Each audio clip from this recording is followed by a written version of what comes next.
Hey there, Darkstar here again. We are back for the third time today to try to get this stream out. I'm going to skip the first four planes and just leave that prior stream up, even though they're both kind of be one of two. They were meant to be done all at once.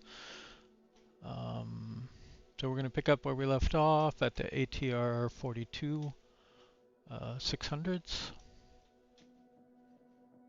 Let's check a couple things here. First of all, I'm still in the Discord stream, and let's pick up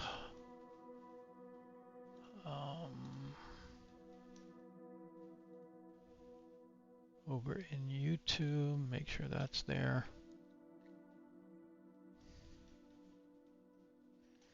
All right, so the 42-600, there's two external variations, the Plane 600 and the 600S, which is supposed to be a shorter takeoff variant. It just has that one. Within this one, there's a couple of different cabin builds. Hal, St. Pierre, and I guess here House and St. Pierre have the simple cabin configuration, and then there's three Highline configurations. They just vary in the main cabin portion, the layout, and you know, the passenger seating. Other than that, these are all pretty similar. As best I can tell, even between the 42s and the 72s, they seem to fly about the same. I personally like, I generally fly this one, the 600S. I don't know if it really makes a difference, but I don't think it has any variants here, and then it just has the house livery. But if I go into this one, I'll oh, maybe I only have it on the 72s. Yeah. Let's just fly this one.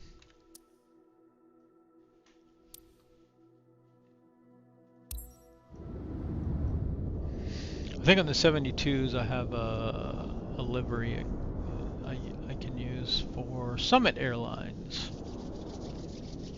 which is the airline I want to fly on VATSIM.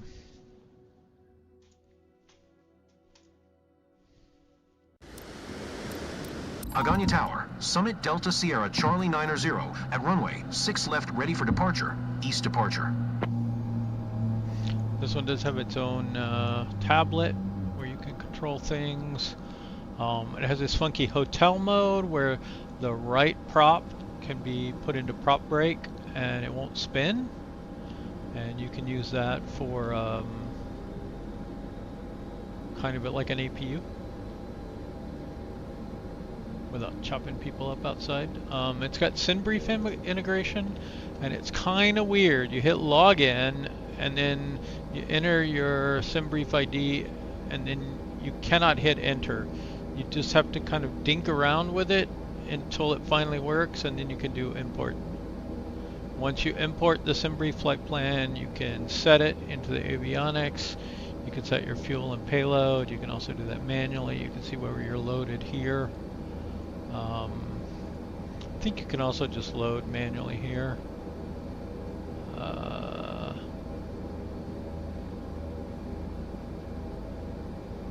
like, I think if we wanted to say, we just have 10 passengers, and we'll go ahead and go with that.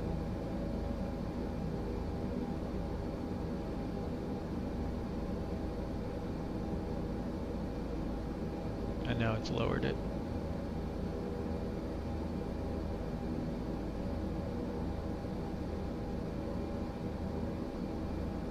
Let's see. Oh, well, it didn't lower it enough.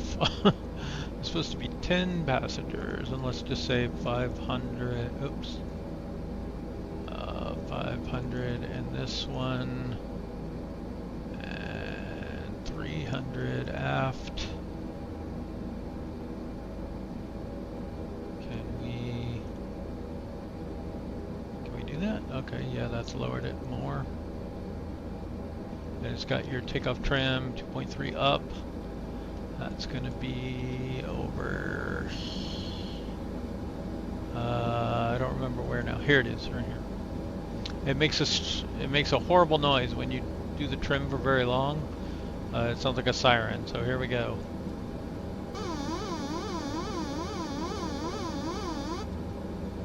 Okay. That's good enough.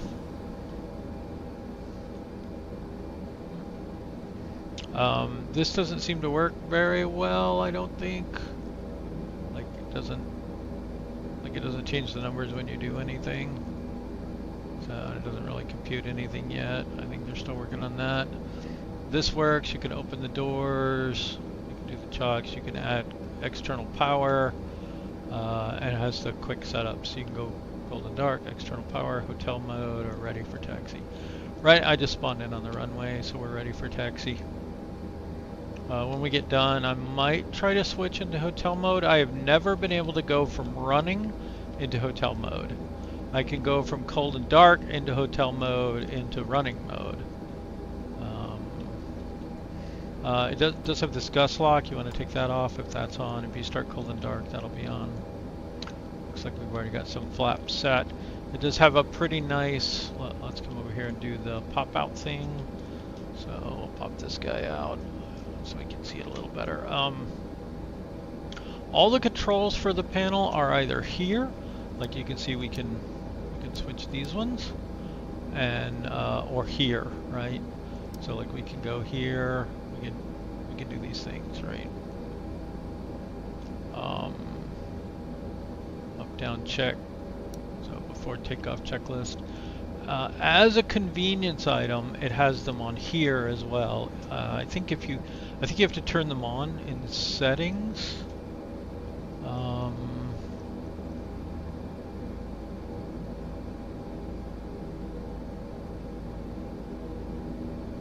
Maybe it's this one.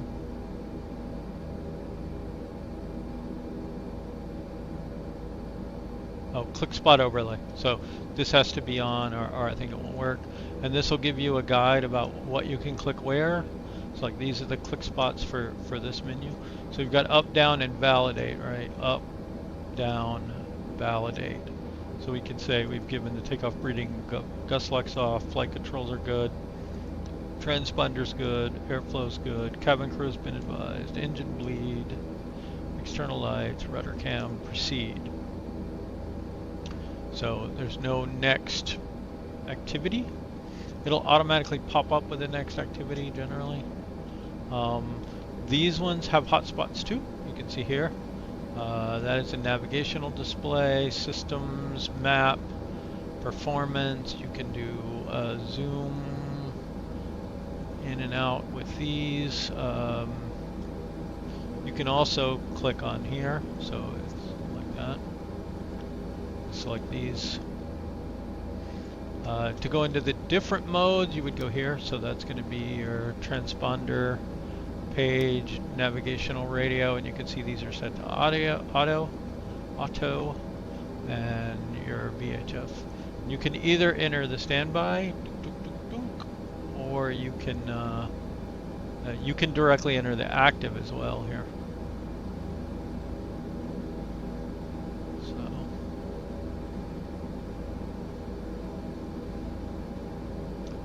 Some messages up here. I like to drop the compass, so I have a little kind of reference magnetic compass. Autopilot controls are up here. Does not have an auto throttle, but it has a pseudo auto throttle. And to do that, you go into your options, or to set it up. Close that. I want to go back here. You want to go into throttle setup, and you want to set ramp, notch, and idle at different points for your throttle. You move it into position, and then you'll set it, right? And like you can see, the current input values are negative 16,000. You can ramp them, do those like that. Then you set them where you want, and then you can also set the dead zone. Like for notch, I have a large dead zone. I'm actually going to increase it here because it's so hard to hit. Validate, okay. I think that just makes sure that things are in the right order. Not sure. But notch is the main one you use.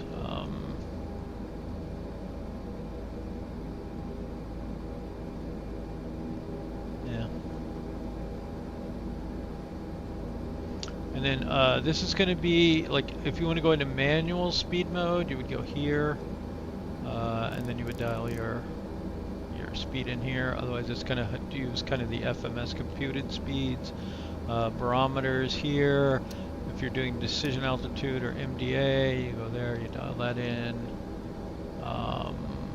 Pretty standard autopilot kind of stuff. Should be pretty easy to use. Altitude select goes in here.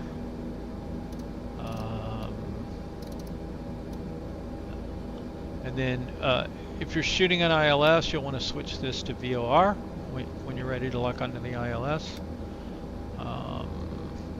Dial in your course here. Heading does have an auto click to set, so right click. Heading mode, nav mode, approach mode, nose up or down. You got some options here. Does have a MCDU style entry. It's kind of there, but it's kind of basic. Kind of tries to look like, you know, I don't know, a Boeing or something. I don't know if this is what the real one has.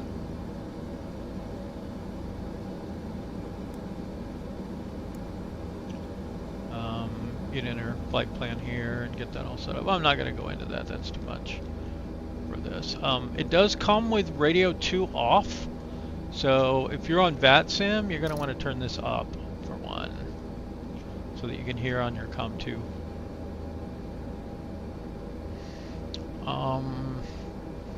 It has these condition levers. You generally want those in auto when you're running. You'll start off fuel shut off all the way down, and then you'll bring them to auto. You have thrust reversers, parking brakes are here. Let's go ahead and do that, and then get our toe brakes on.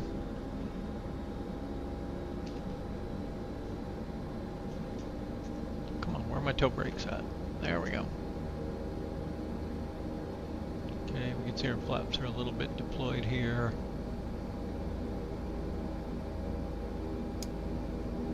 Alright, we're just going to take off and fly to the other airport. Okay, so what happens when we put the throttles up into notch, right? We're going to go like this and try to get them into notch. That's notch right there. You can see them kind of jump in there. This is going to control kind of the engine thrust. Right now we're in takeoff. It's also got max continuous next, and then climb, and then cruise. Right now we're in takeoff.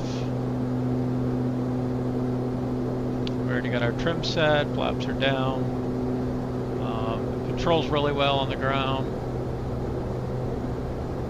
Even taxiing is pretty well done in this. Alright, here we go. Okay, gear up. We're going to go ahead and go into climb. That's going to be climb power first. Let's go ahead and get our flaps up. That's way too much pitch trim though. There's that pitch trim noise. Yeah, way too much pitch trim. Let's go ahead and go into cruise. We don't really want to climb here.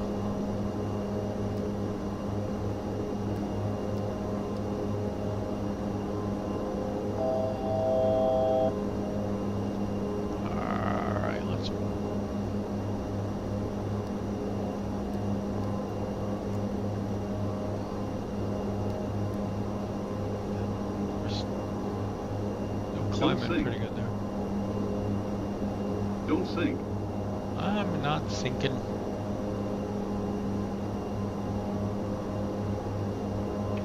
Okay. You can also pull it out of notch, and you can see the indicator right here. Manual. Pop up. I think that's a simulator edition that they did.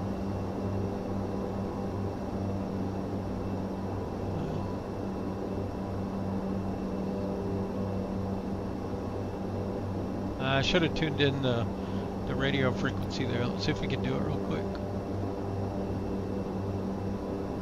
Nah, we won't be able to do it that way.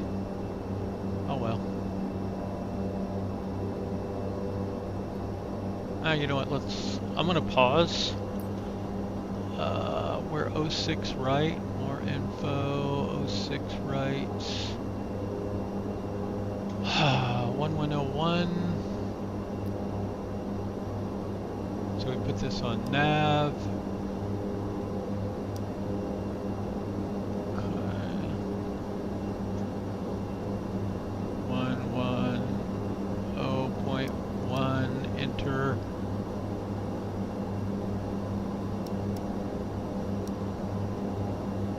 Why is it not working? Ooh, I bet it's not working because in pause mode. Shoot. Pause, sim rate way down. Escape.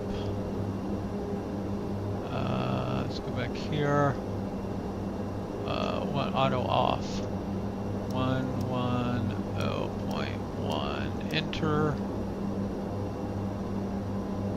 Why are you doing this to me, man?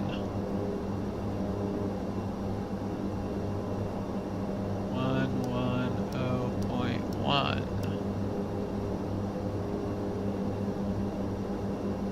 Okay, I think we got it. We'll switch this over to VOR. VOR1 specifically. And our course is roughly 65. This way.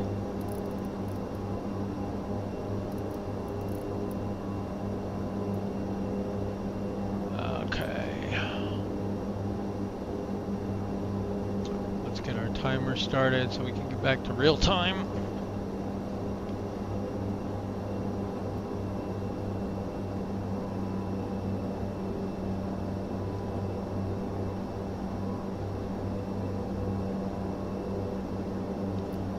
Real time. Yeah, we have VOR now.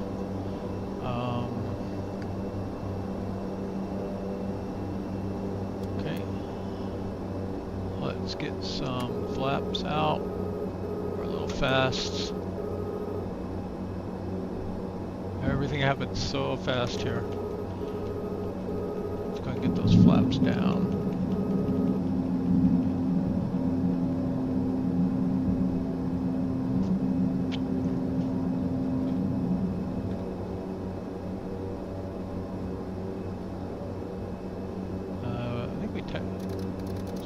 Back and take off, but I think it doesn't matter right now.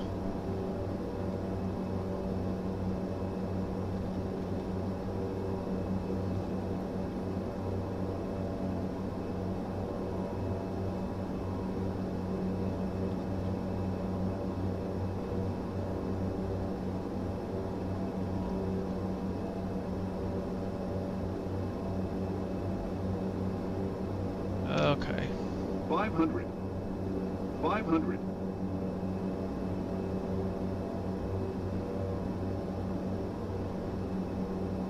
Had to do a little slip in there. Normally you'd have some throttle in here at this point. A little more than I have. 200. 100. Okay, gears, 3 greens, flaps are down. 50. 40, 30, 20, 10. Okay, reverse throttle.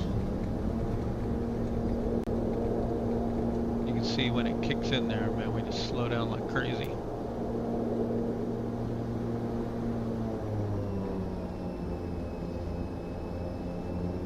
Alright, not the smoothest. It all happens so fast in these faster planes, trying to get from between those two airports. But flies real well.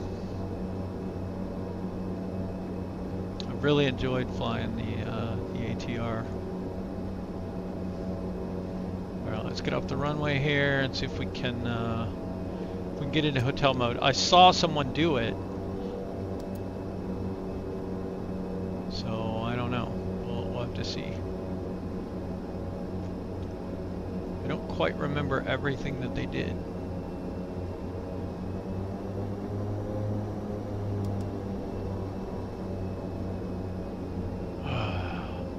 That's a rough hill there.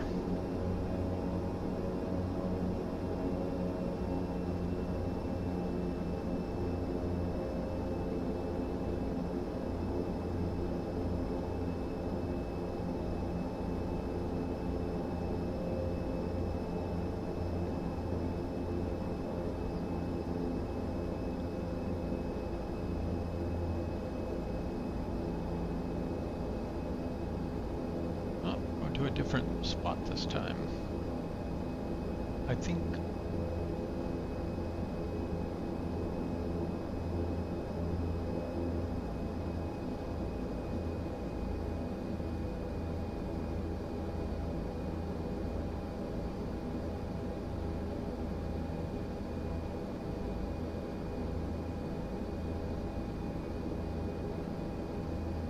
there's no marshaller here to guide us in.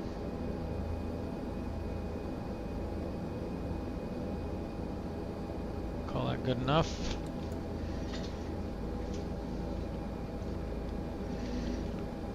Okay, so I think what we want to do is feather this side, put prop brake on. Now technically this is supposed to come ready and then you put prop brake on. Let's see if we can get it to engage. Now when you're first starting up, you press this, an electric pump, to get ready to come on. That doesn't seem to work. And if you do,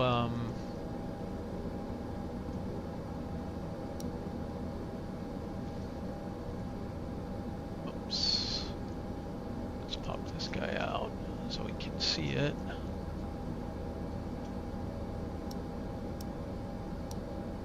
Okay, that's the aux pump there. And normally it's only on for like, I don't know,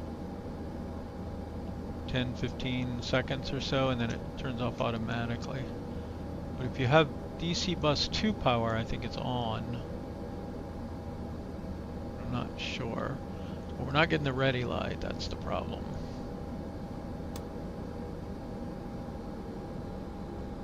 Does that need to come down?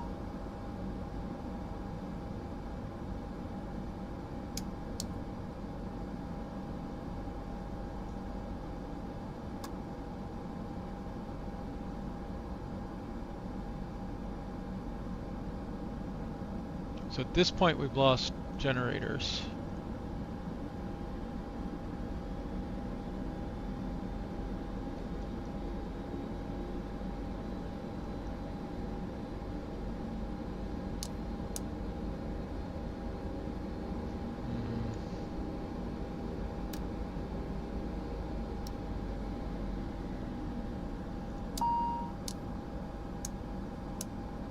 Yeah, not working for me.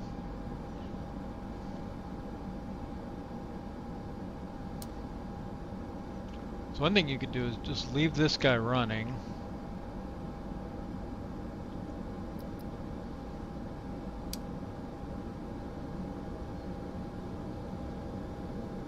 And we can go ahead and shut this side off.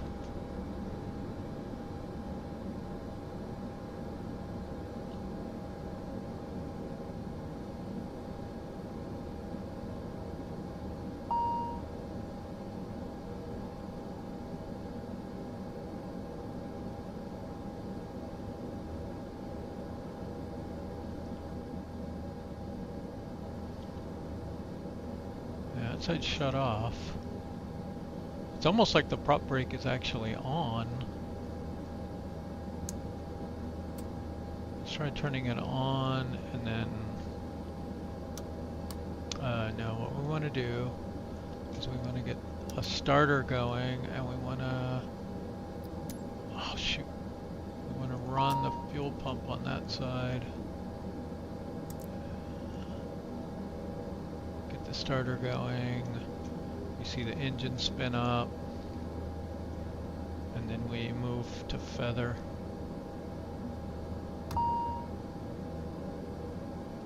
it should start. Get the flaps up while I'm at it.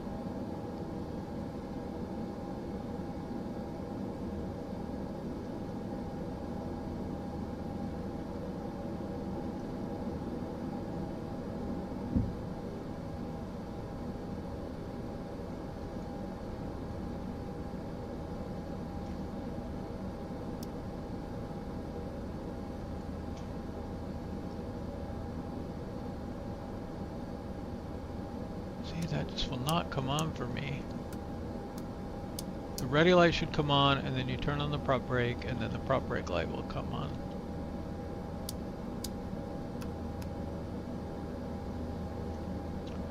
Nope, no luck.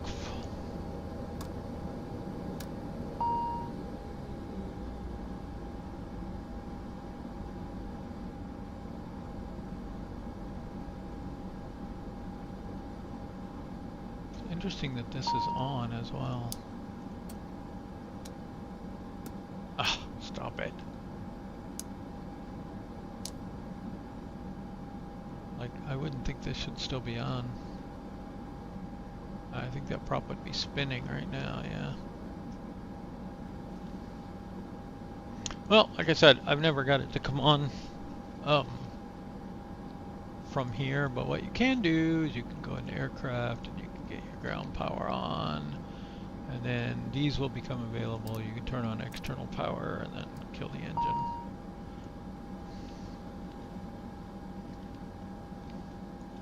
I think until they sort out all this stuff, that's probably your best bet, just to go ground power.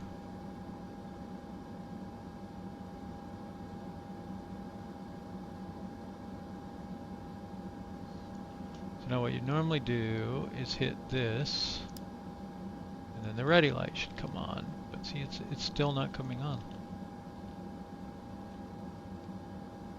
even though we're shut down. Okay, well, we're going to do the ATR-72. So let's go ahead and move on to that one, and we'll do a cold and dark start on it. There's a freighter version, and then this one. I'm going to do this on an Airwin. As far as I know, all the other liveries are the base cabin, and then there's the Highline cabins that you can select.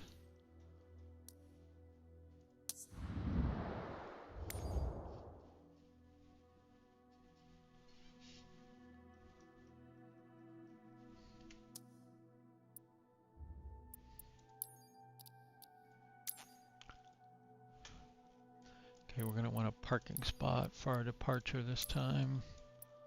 So we can go into hotel mode maybe and see that.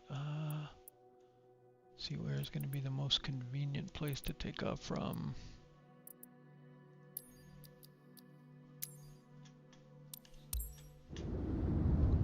We should be able to take off from midfield even. Watch me run over the airport saying that.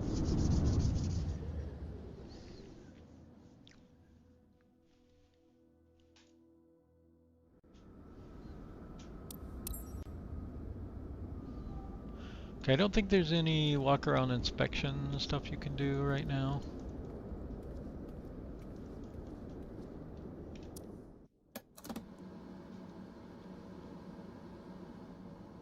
Okay, and see the gust locks on here.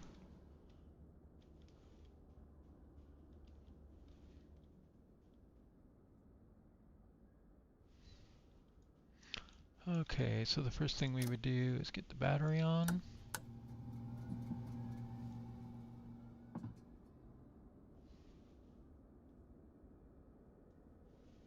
What happened?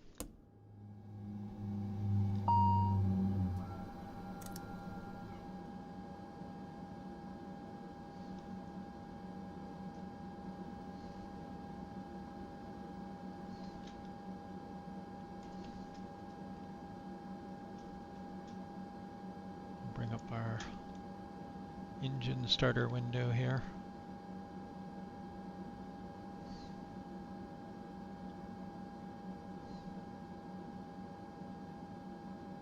And again, you can always bring up, I mean this works the same on this one. You can bring up external power here.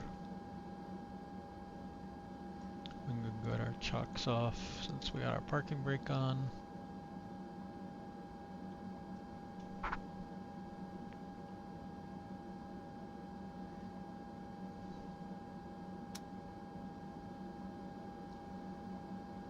Alright, the first thing we want to do, I believe, is hit the hydraulic pump.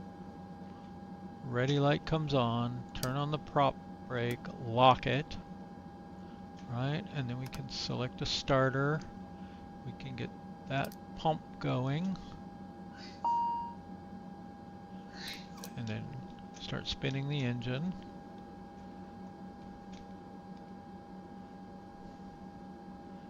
And before we start, we should get our beacon and nav lights on. Alright, now we can introduce fuel.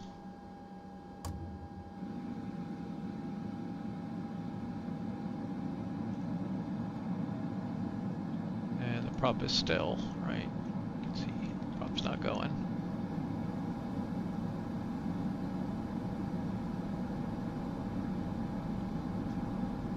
Okay, and then if you're going to sit here for a while, you would turn the engine starter off. And you can get your AC going and everything.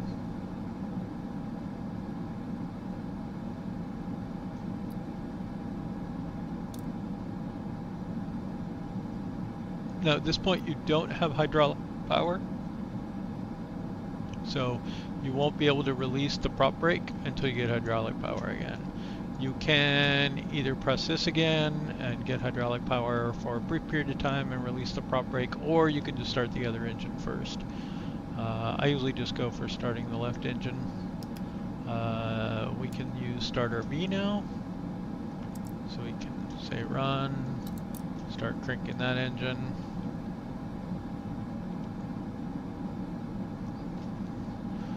We're ready here to introduce fuel.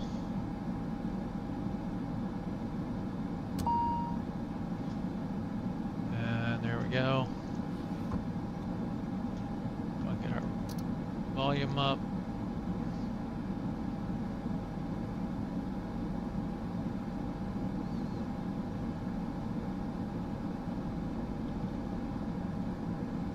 Now, once that engine gets going, hydraulic power should come on. So we should see it come up.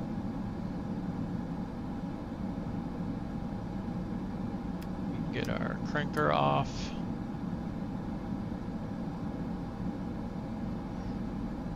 Pre-flight to cabin, make sure everything's ready to go.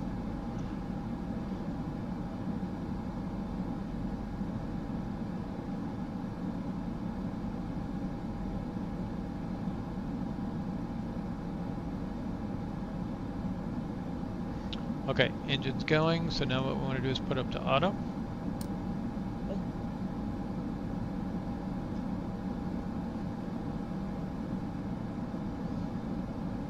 Once we do that, it'll start generating electricity, and we can we'll get our hydraulics powered.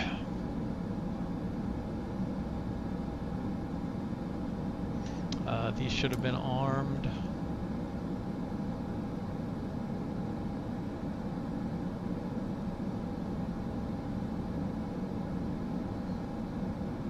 There we go. Ready light is on. Turn off the prop brake and the prop will start spinning. There we go. But it's still in feathered. So bring it up to auto. Let that get fully powered and then we'll be ready to go.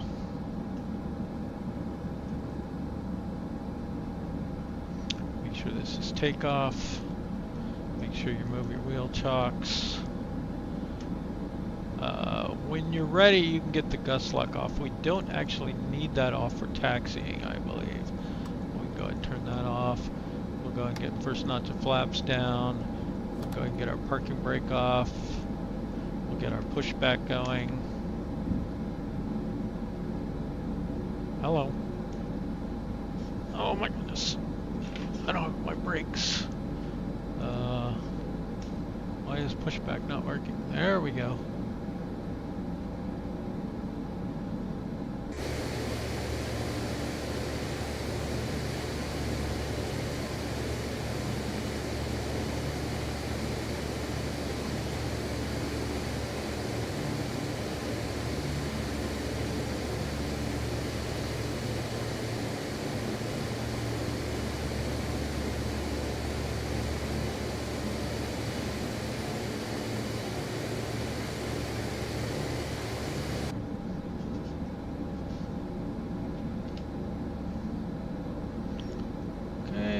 Get our taxi lights on. We wouldn't generally put strobes on yet.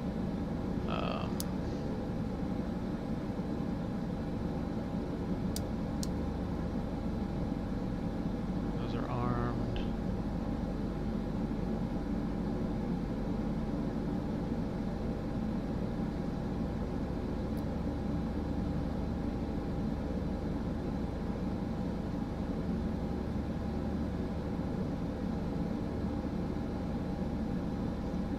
And unlike a lot of the turboprops, this one doesn't go extreme runaway mode when you first start, unless you rev up the props like I just did. But you'll get a nice taxi speed going at idle.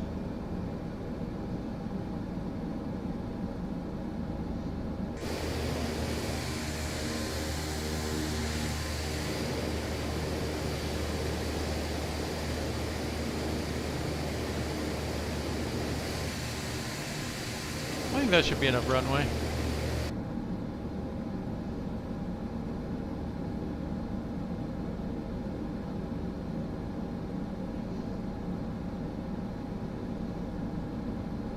Alright, now we would get strobes on, landing lights on, taxi lights could come off.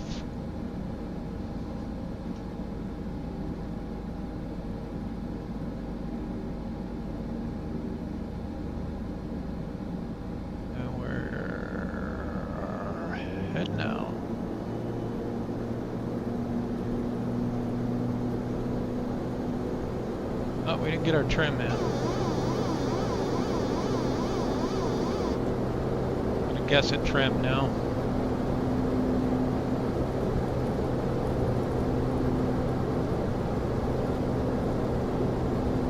There we go, no problem. Ladies and gentlemen, please ignore the tail strike we just had. I guess we weren't ready.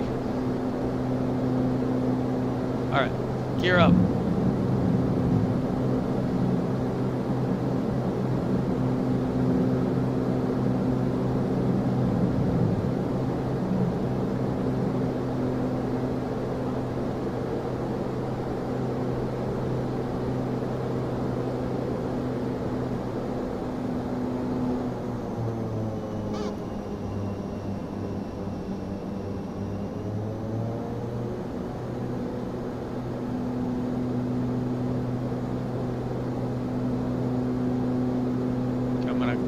A little more gently this time, leaving that first notch of flaps out, because we're going right into a landing. Made it kind of difficult last time.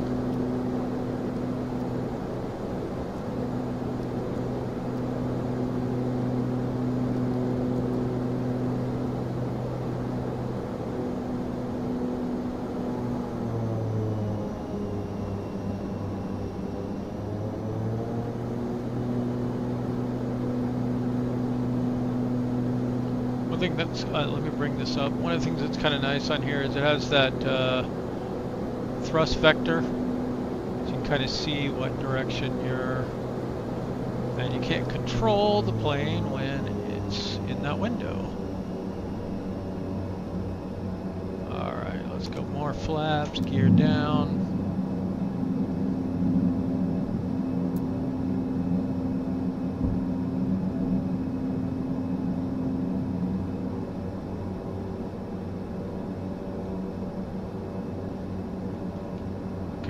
full flaps now.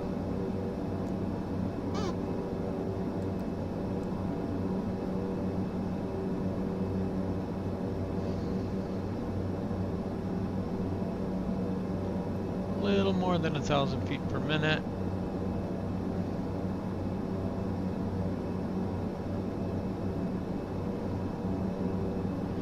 Is it rendering the world twice? Because this looks like, I don't know, Flight Sim X or something kind of quality. Like, it's not bad, right?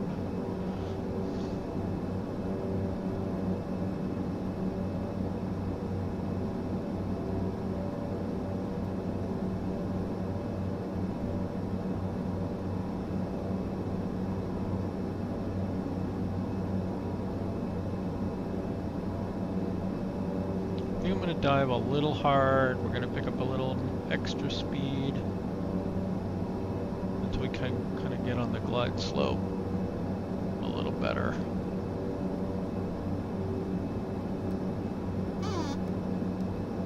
That's that pitch trim.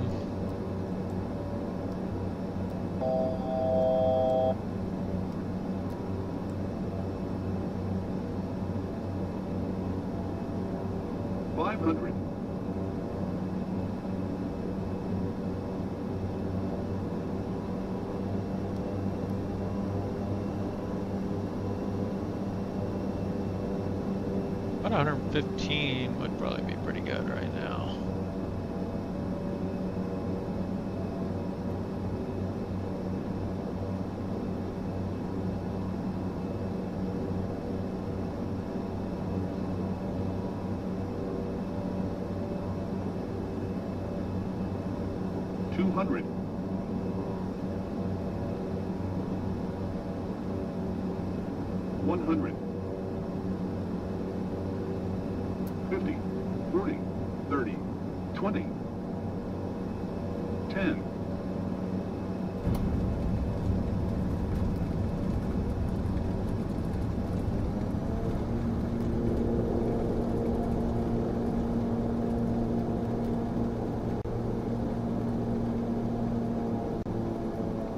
I wish it wouldn't stutter so hard when I get to the airport.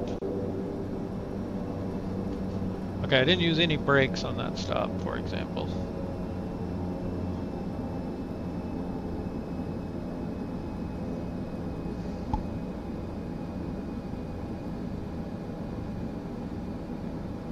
I'm not going to taxi all the way off, but I do want to see if... Let's take another shot at getting it into hotel mode. Straight out of running. It will get booking in no time.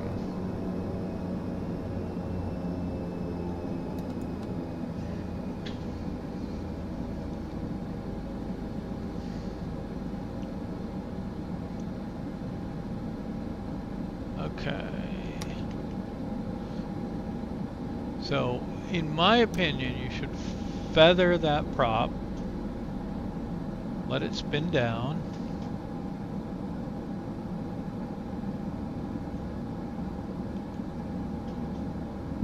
by keeping this engine running, you should have hydraulic power, and you should be able to set the prop brake and get the prop to stop. But I don't know, maybe it can't do it when it's spinning or something? Like, it won't do it even if you kill that engine, I don't think.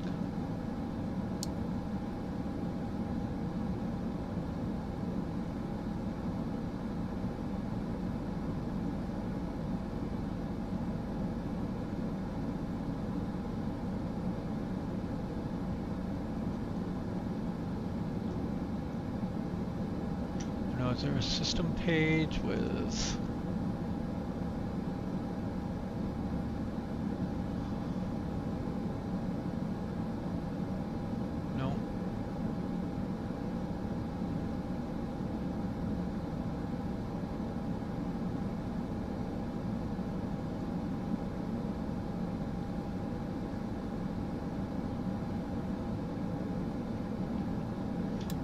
Even if I kill this engine, I don't think it comes on.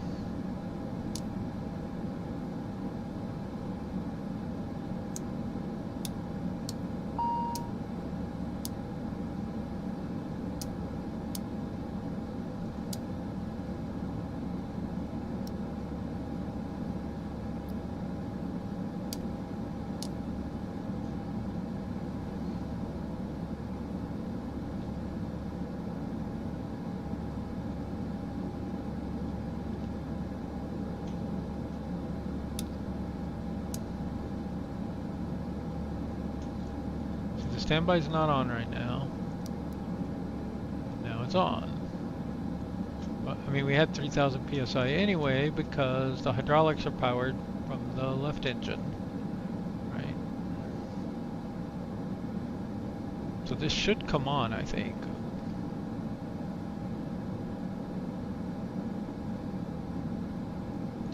Just out of curiosity,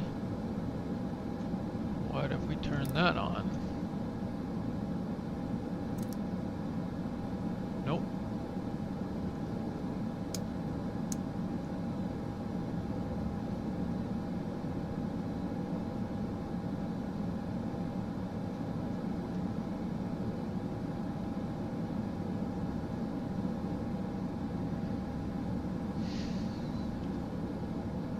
I'd really like to be able to get the prop brake on after you stop so you can get ready for a turnaround without having external power.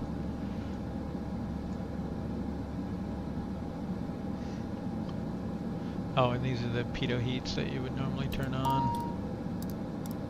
And windshield heating.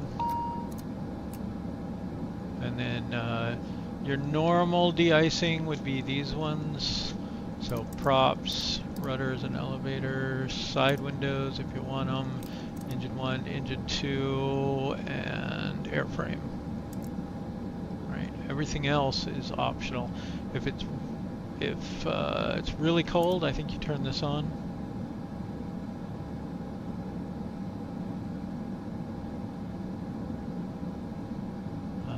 But generally those will do it right there. Of course, you know, and your pitot heats and your windows if you want them.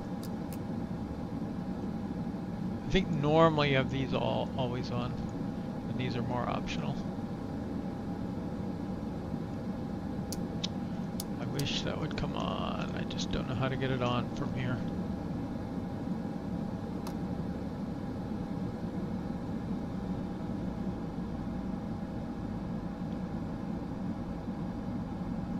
What if I just kill that engine, even?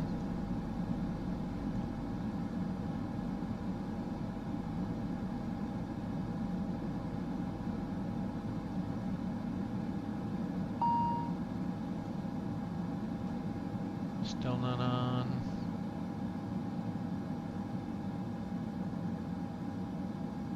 Select normal procedures, select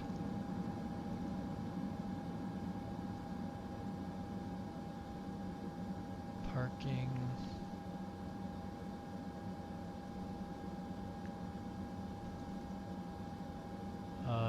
If new leg, let's go to that. If new leg.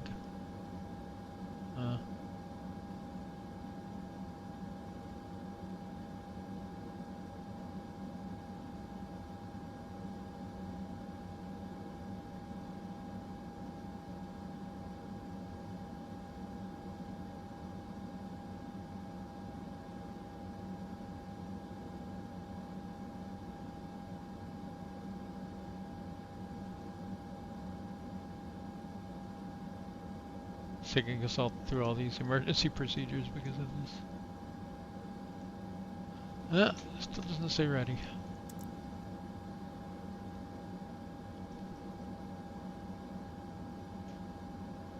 Well, in theory, we'd have to click that for it to go to ready, but yeah, that's pressurized. Still no ready mark. Well, I can't get it to work. I did see someone else get it to work. I might do a little more research and see if I can figure out a trick.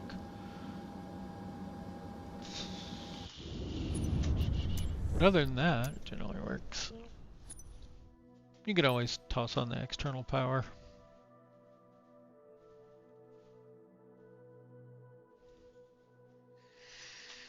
All right, next up are some small planes. The Bonanza V35. That's not where you search for planes.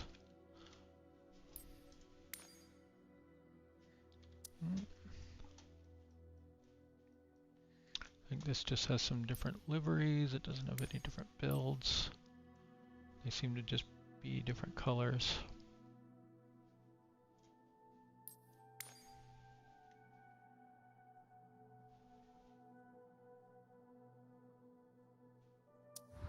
Chrome and red.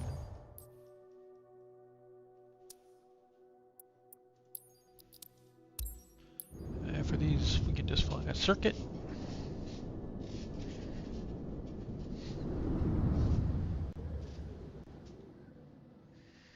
Alright, we are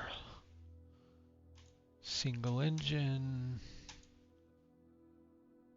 tricycle gear. Agani Tower, Summit Delta Sierra Charlie 90 at runway 6 left ready for departure. Straight out departure. Alright, looks like your basic plane, gear, lever. Oh, can you switch it?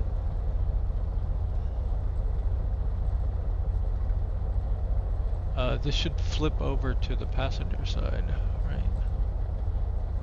Doesn't seem to have a way to flip it. Mixture, throttle. We've got DME, that would be nice. Classic instrument cluster.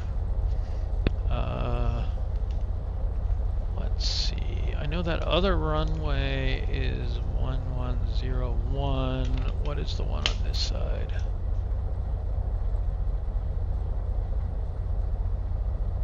That's going to be I think 6 left, right?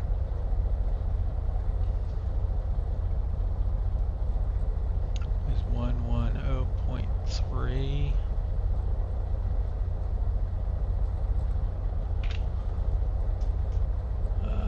Tap 110.3. Swap. And then we are also 65 degrees.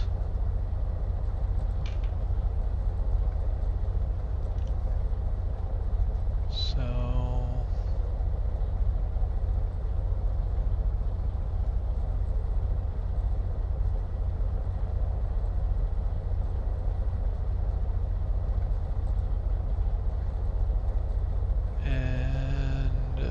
which one's nav 2?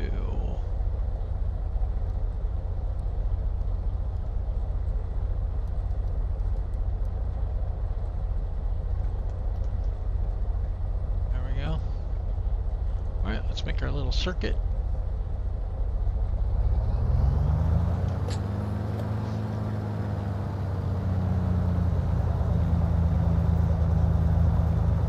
Is our window open? Nice.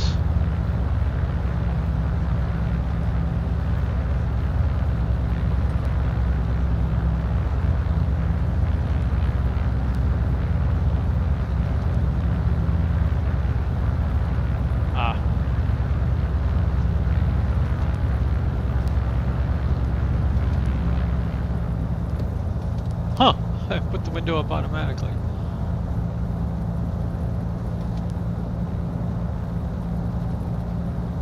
So, is this plane pretty underpowered?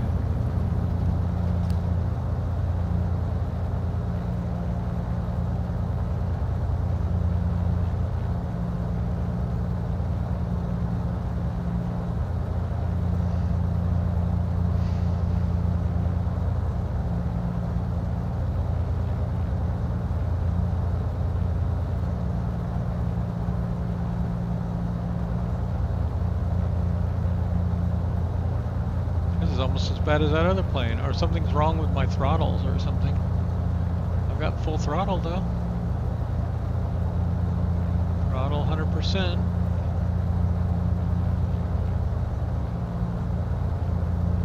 So I can barely climb.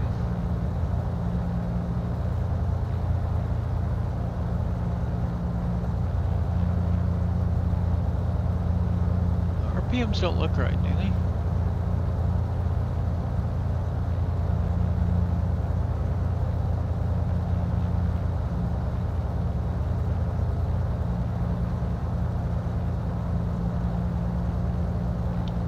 We can go gear up. That'll reduce the drag. I forgot. This is such a small plane, I wasn't expecting to put the gear up, even though I said it earlier.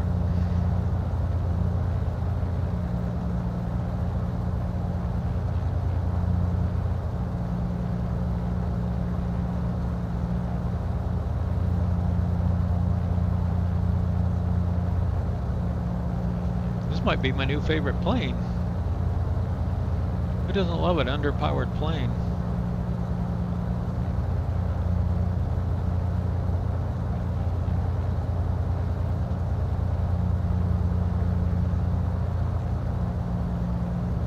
I think it has autopilot even, like the kind of bare minimum autopilot. Let's see. Yeah, it does. Let's go. Got a little heading fob here. We put that. Oh, that was sub-ideal. I don't like these ones that have like a almost a physics to them. Alright, let's go heading mode. That should turn us to the right a bit. Turn out a bit more.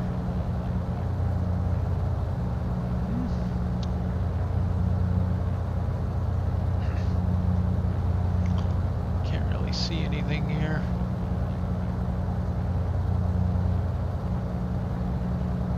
Is it?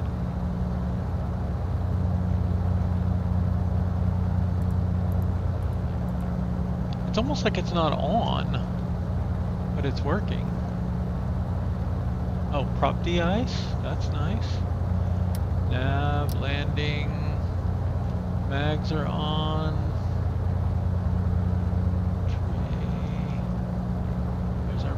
Brake, panel lights.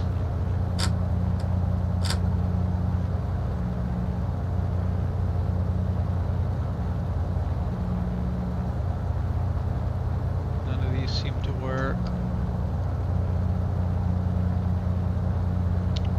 Like this is not lit and that's not lit.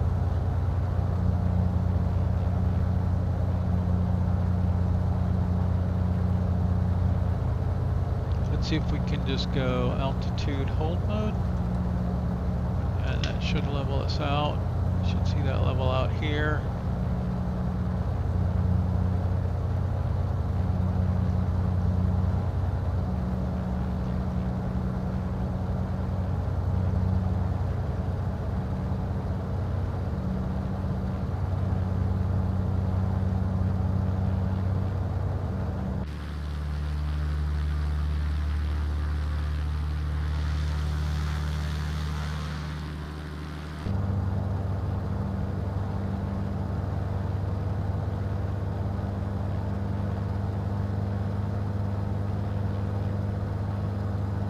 This knob is backwards. That's annoying.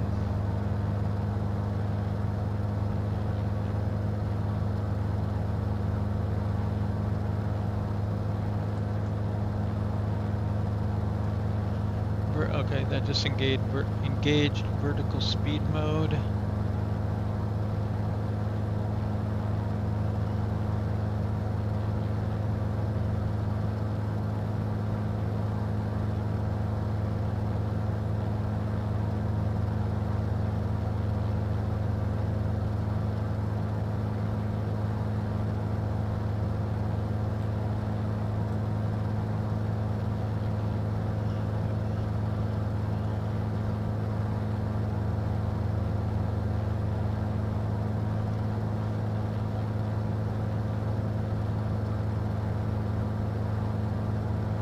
Huh. It won't, even though this is at 2000, it won't accept vertical speed mode. It just keeps clicking off.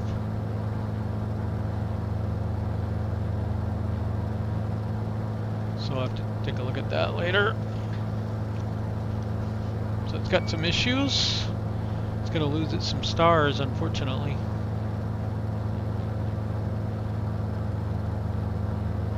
I was really hopeful for this. I don't want a lot of autopilot, but every once in a while it's nice to have it be able to take over so you can operate the radios, alter your flight plans, and things like that.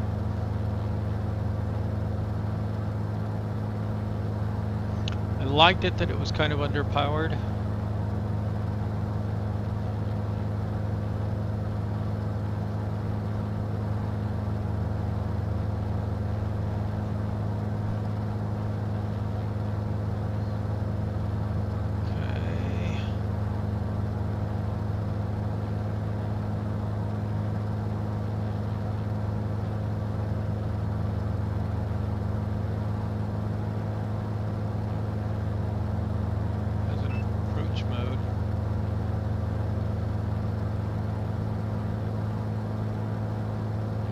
What is it doing?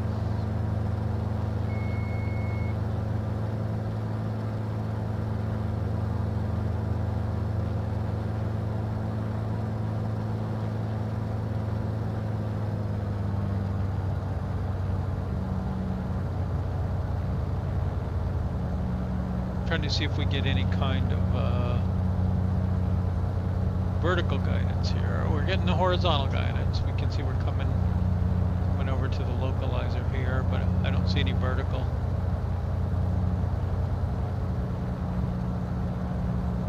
Okay, so we want a heading of about 65 there.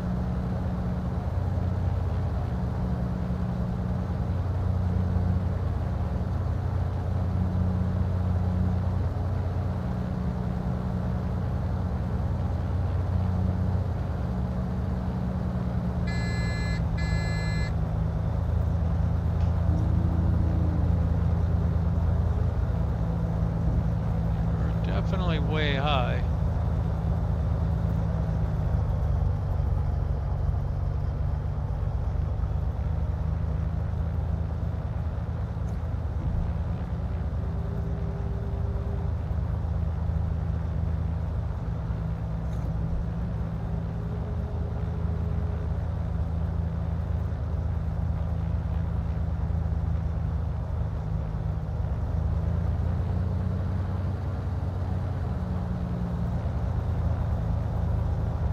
That's too bad. It'd be kind of nice to have that working.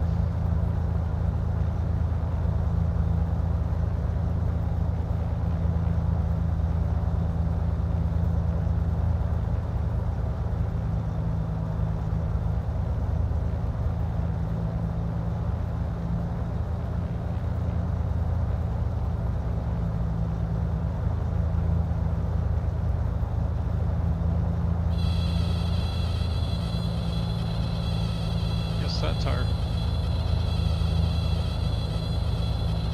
right near our stall speed.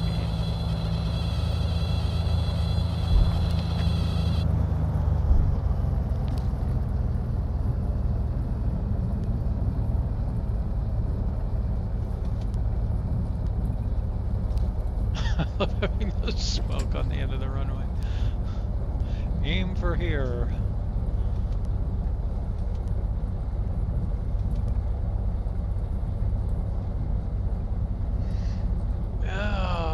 I think I need to go file some bug reports on this plane, but I'll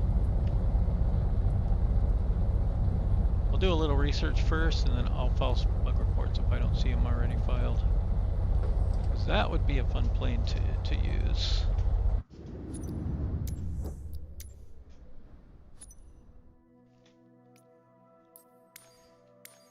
Alright, next up is the D-17. The Red Baron. Gotta remember I was gonna go into configure on each of these. Already configured this one. Tiny little plane.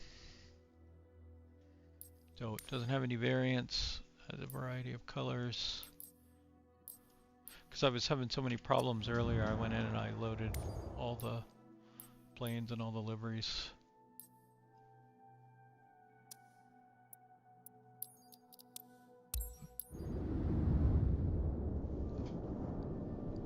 I didn't spawn them in, but I did get them loaded in that much, and that seems to help. That seems to load the plane. Or download the plane, rather. Aganya Tower, Summit Delta Sierra Charlie 90, ready for departing straight out at runway 6 left.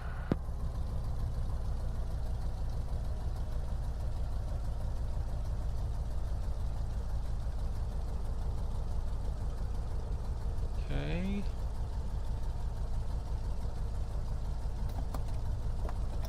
Right. Right auxiliary, left auxiliary.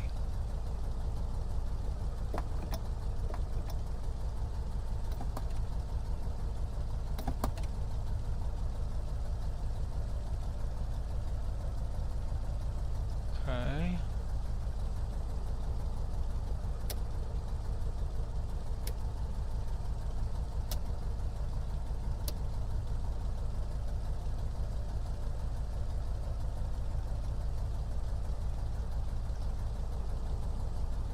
Got our nav radio, so let's go 1103 here. What is this one? COM 1? Is that all we have? And then 65 here. Oh. Wow, what is that? Did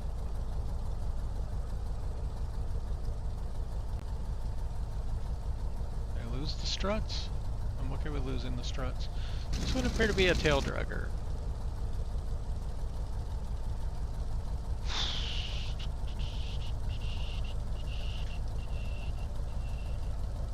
Throttle. Okay, propeller. Flaps.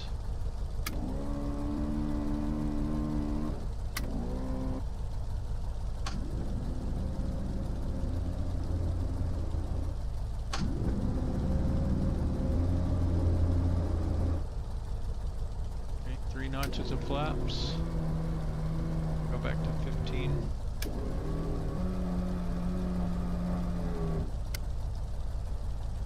Noisy as all get up. So we don't have a glide slope VR. We just have that guy.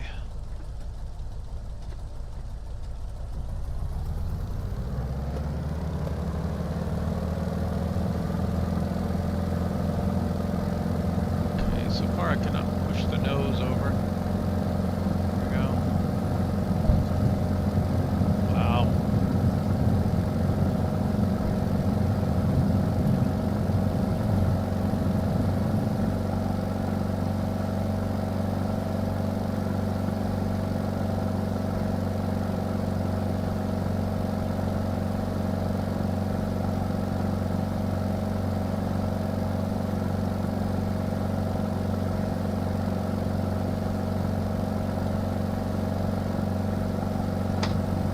We do have gear.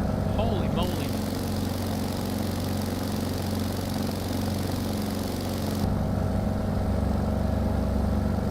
Flaps up, I guess.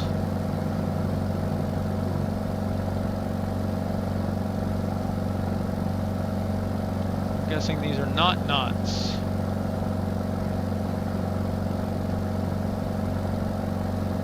Okay, $64,000 question. We're in a fun little biplane. Can it fly upside down? Pretty good roll rate. And the engine is dying. So that's a no.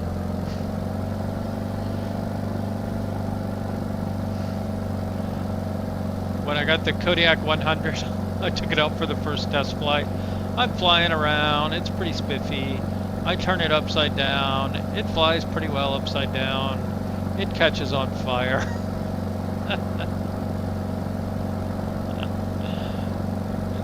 It literally caught on fire. There was a fire in the cabin. I right behind the pilot.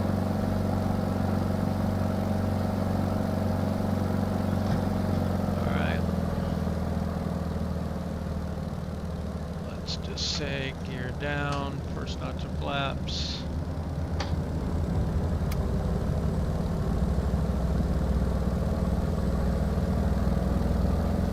Okay, second notch of flaps.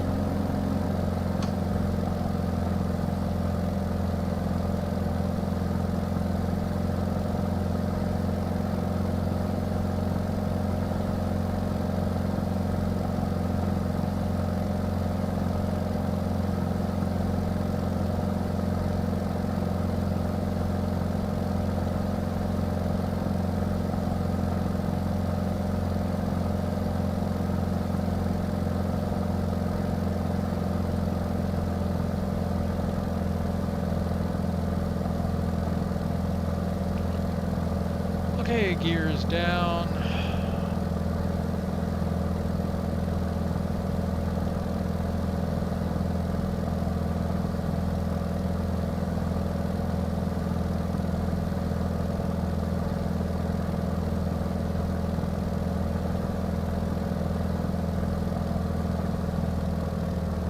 Okay, we are in a tail dragger, so I'm going to keep a little bit of power.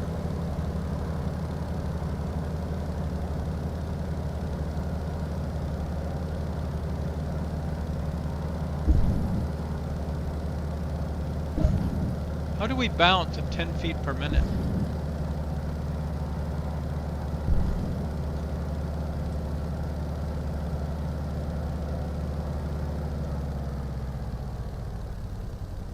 Guess we're gonna have to do the stall thing.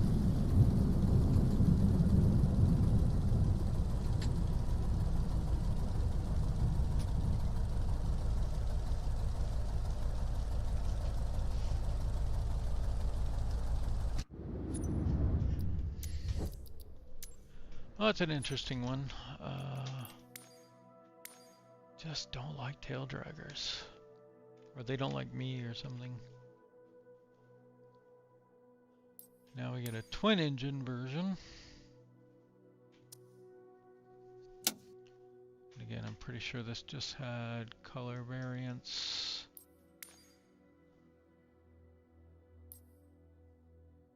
A lot of these seem to have these ones.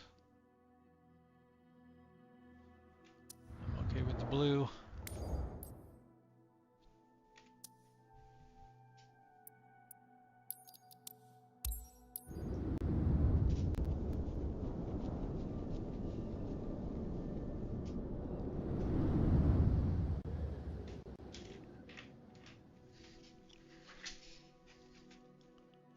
Let's see if this has Aganya Tower, Summit Delta Sierra Charlie 90, ready for departing straight out at runway 6 left.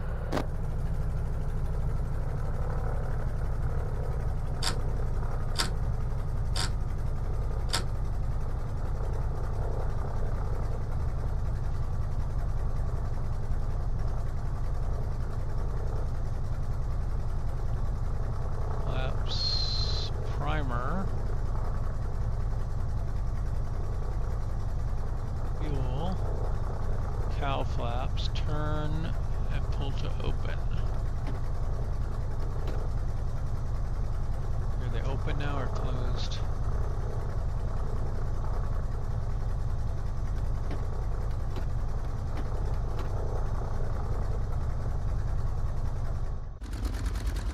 Okay, they're open now. Can't see them. It's unfortunate. Some old school instruments with, of course, the ubiquitous 530. You know, I didn't check my audio. I hope it's working. Says it's working.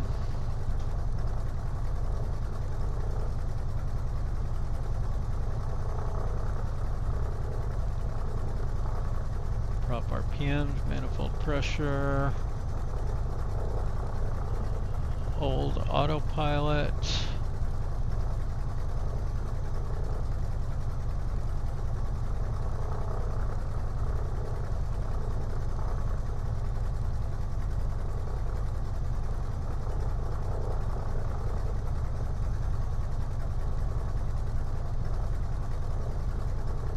I guess that's gonna work with the would work with the autopilot. I don't like it when it does that. I don't like these controls.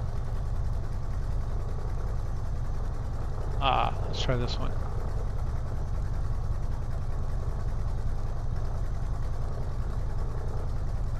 Which means we need to dial this in to 110.3. Lock that in.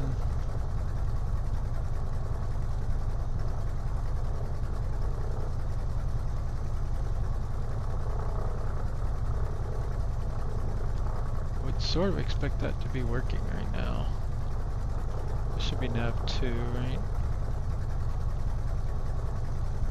Okay, flap indicator down here.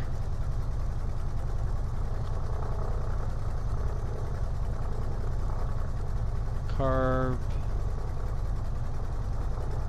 Vertical speed, airspeed. I wonder what these notches are here.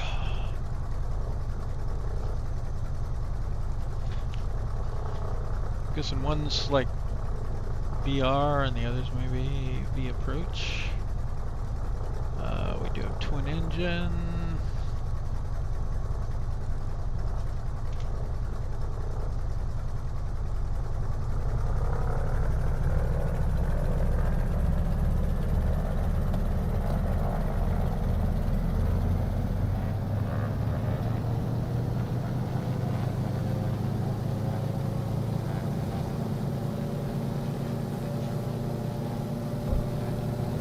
Come on.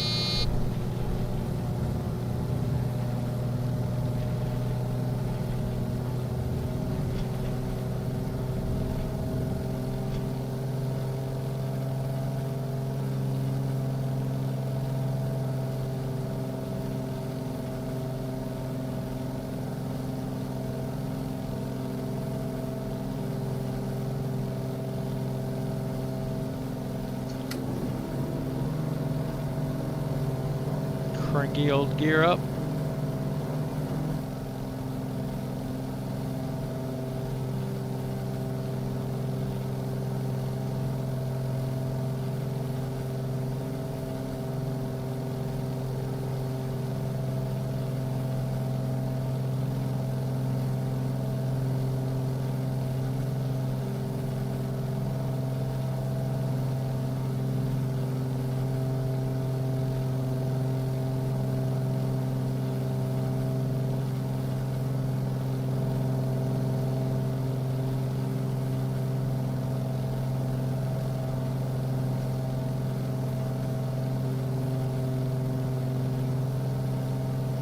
Guess we could RPM back a little bit.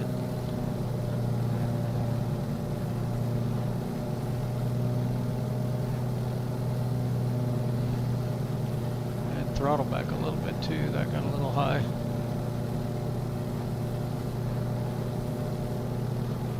Carb temps look good.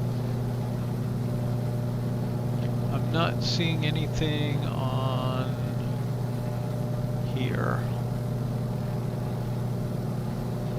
That seems to be pointing towards it.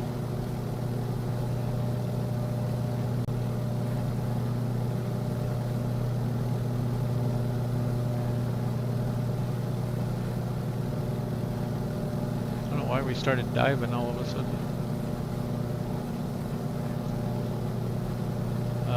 Let's try 1103 here.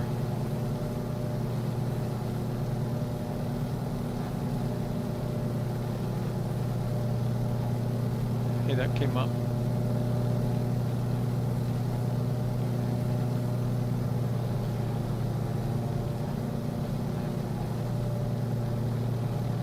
Be nice if I could see my instruments.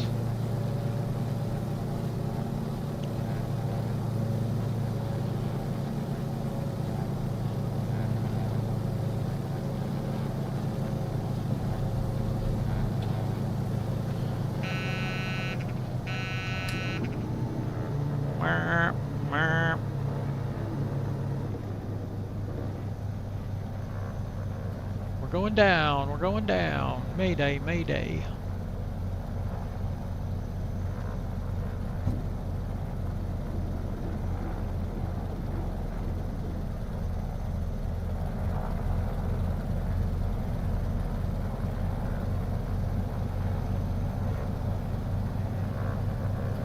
Let's try a 90, whatever that is, not approach. Should have been bare 80.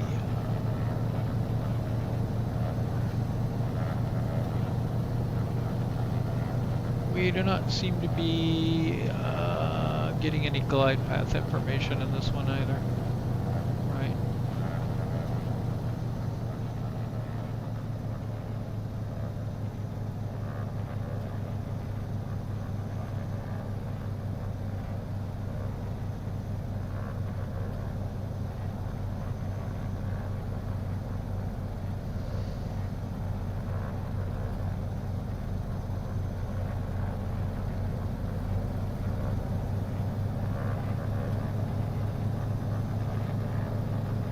Okay, gears down, flaps are out.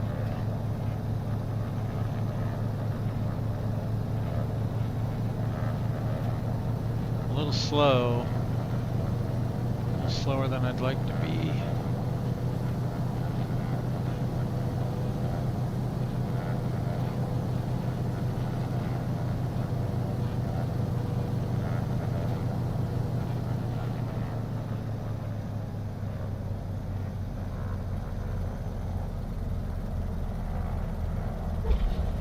Ah!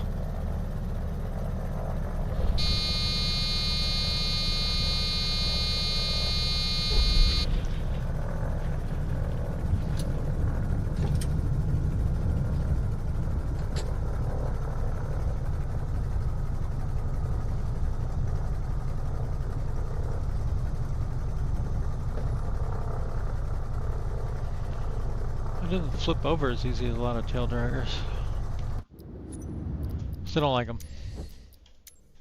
And the VOR stuff doesn't work. Oh my god, I just want to glide slow. Come on.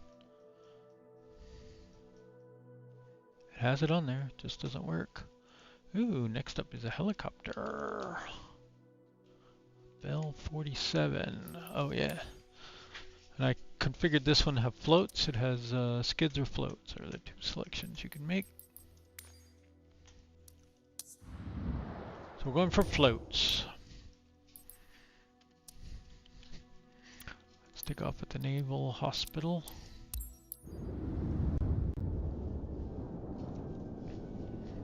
Let's see if we can land on the water.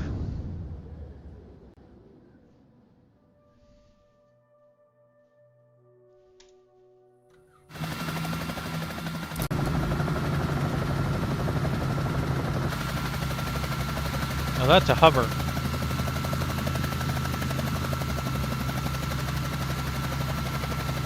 If I can come up and come back down, will it put me on the ground? Nope.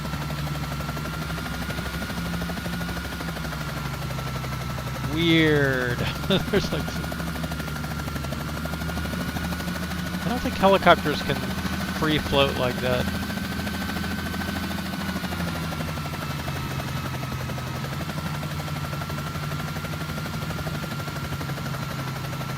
Alright. It's like some kind of MASH helicopter.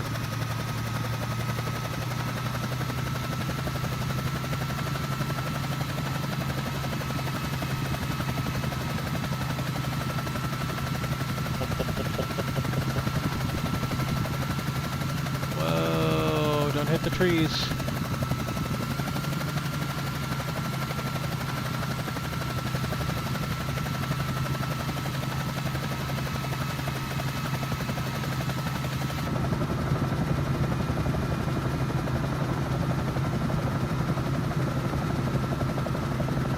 Never landed a helicopter on water here.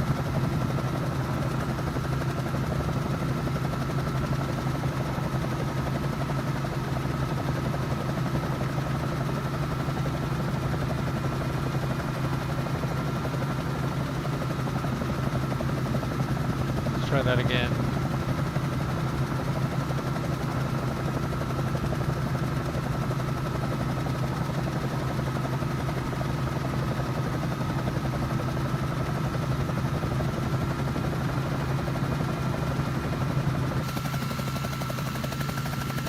can't tell anything from inside.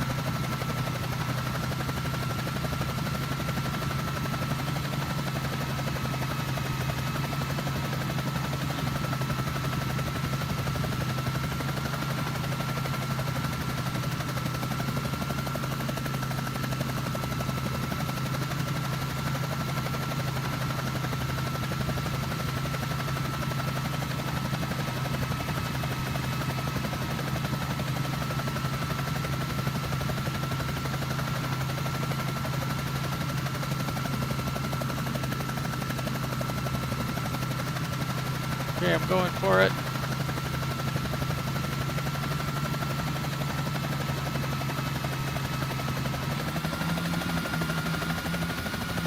That's some buggy something.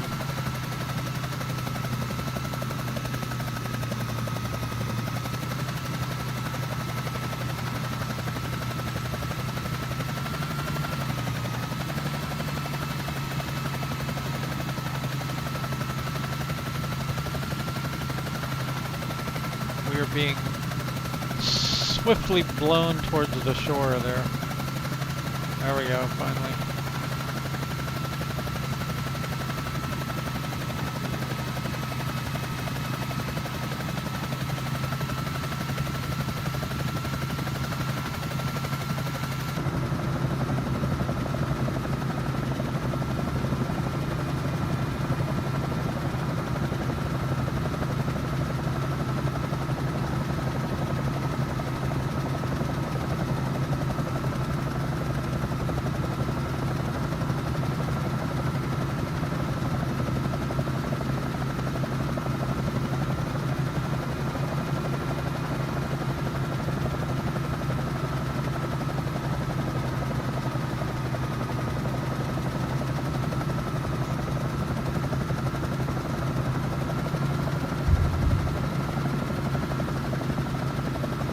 Alright, not my strong suit.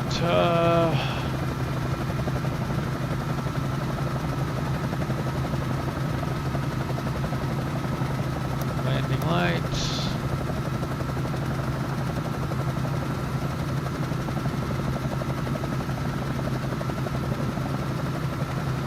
Ah, there we go. You can get rid of it.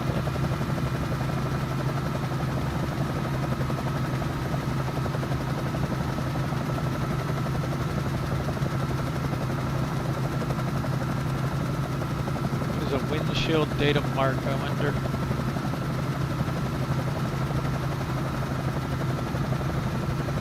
Ah, right there.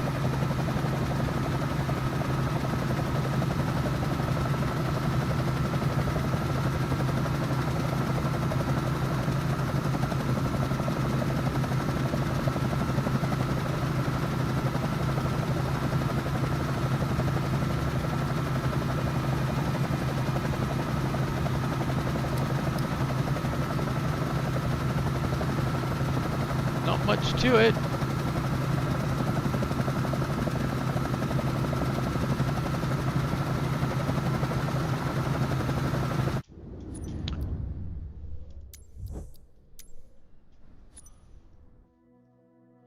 So that's an old school helicopter.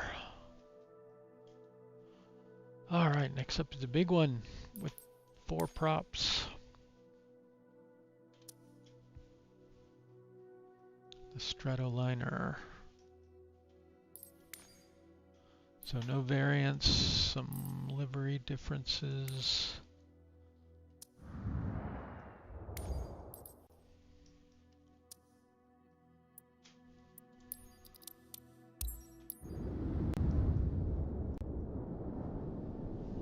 I don't really have a feel for how big this plane is. Not huge. Not like the 707, which is up next. Agani Tower, Summit Delta Sierra Charlie 90, ready for straight out departure at runway 6 left.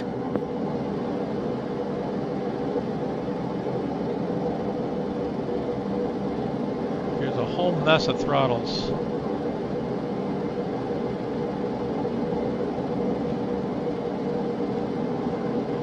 Some prop mixture. Carb heats. Don't do anything. Tail wheel lock is on. Oh, that means it's a tail dragger. Oh, we're in trouble.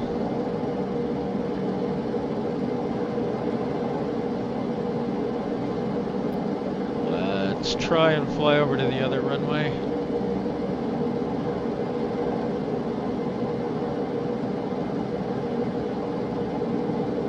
Let's do...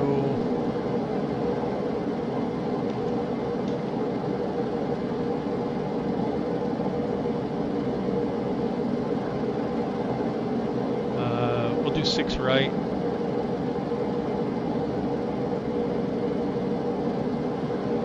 Which again is 65 degrees, same as this runway, and 110.1.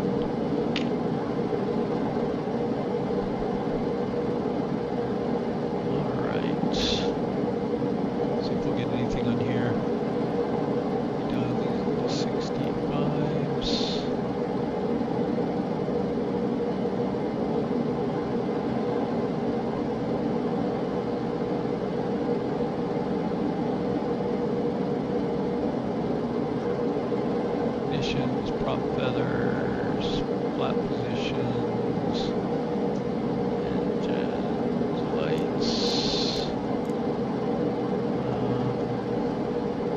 no smoking, seat belts, panel lights, landing lights are on, landing flaps up or down, cabin lights, nav lights, generators, boost pumps. Pressures and RPMs. Looks like probably 2 needles on each. Let's get this out of our way if we can. We cannot. Okay.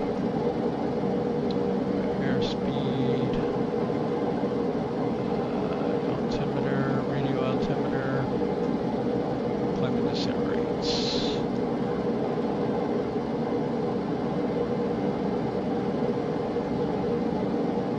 Autopilot, oh my goodness. How funny. Ah, here's our radios. Nav 1, nav 2, 110.1. Oh, this is this one. We swap them in. Swap.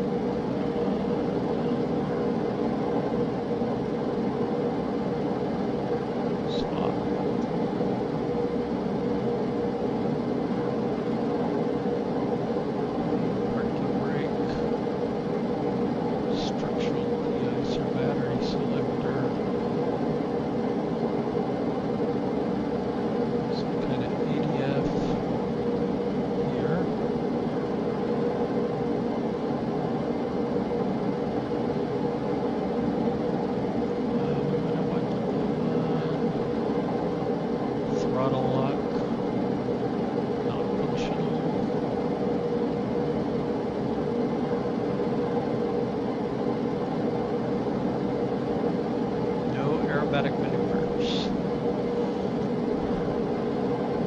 Autopilot. Radio switcher. Standard or GNS. Avionics master on. Kind of hoping we'll get some navigational information here.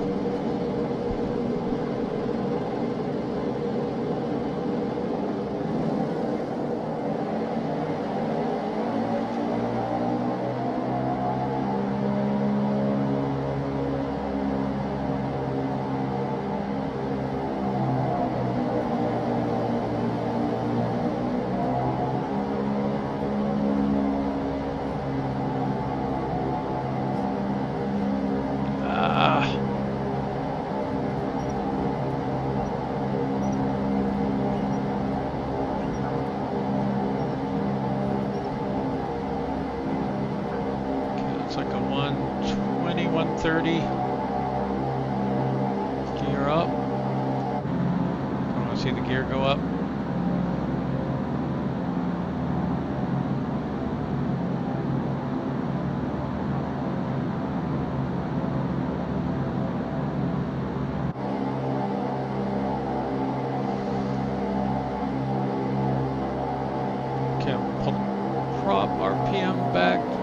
Man, that is so sensitive. Pull the throttle back a little bit to the green.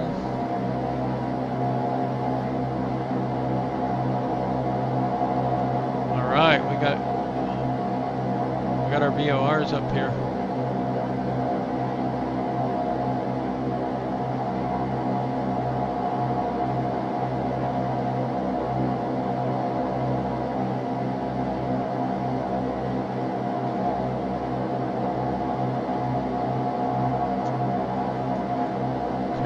Stop climbing now.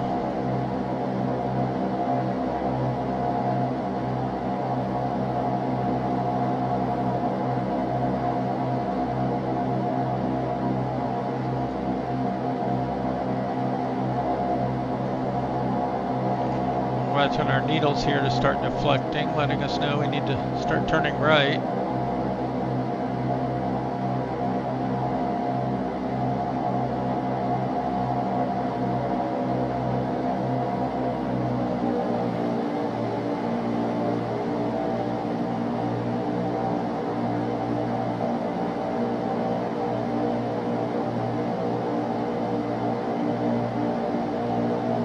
Currently below the glide slope. Delta Sierra Charlie 90, leaving my airspace. Frequency change approved. Aganya Tower, Summit Delta Sierra Charlie 90, frequency change. When I'm heading a 65 now.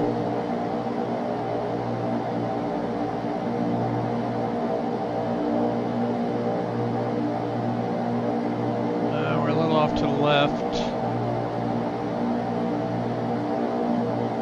So we'll go to about 60 here.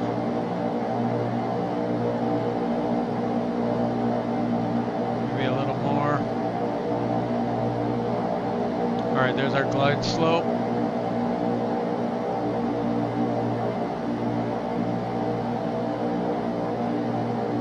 Right.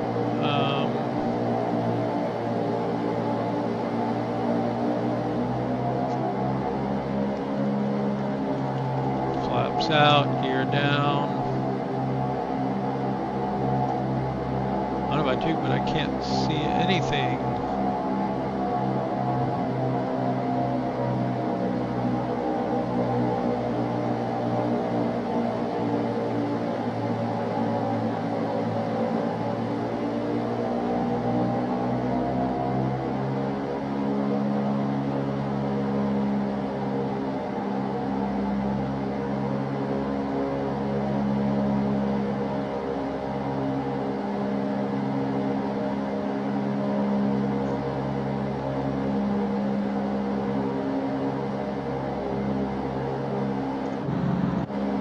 Gear is down.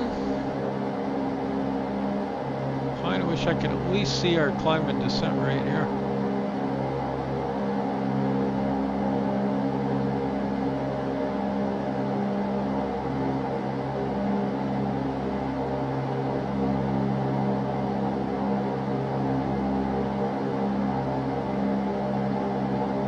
Oh, we're still off to the left.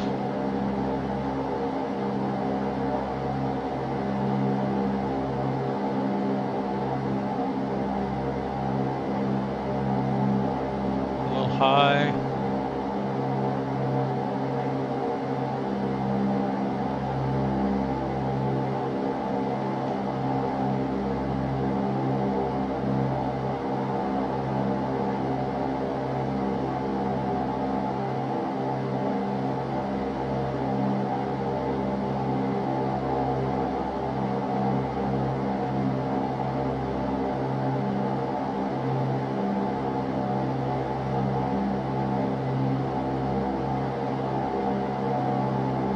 Coming a little high, but we're okay, I think.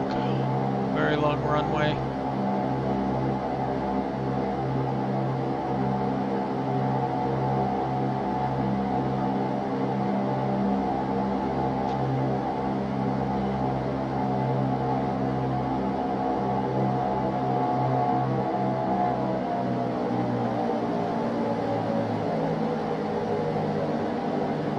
How do they land these giant tail draggers? Surely you don't stall them out over the runway.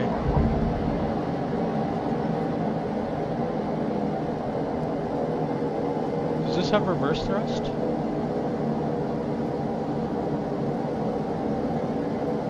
Nope.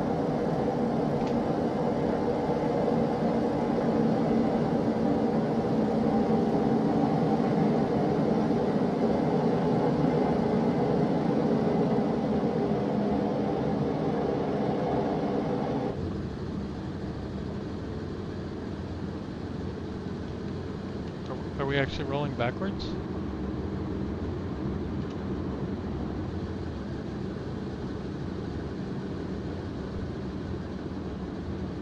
Okay.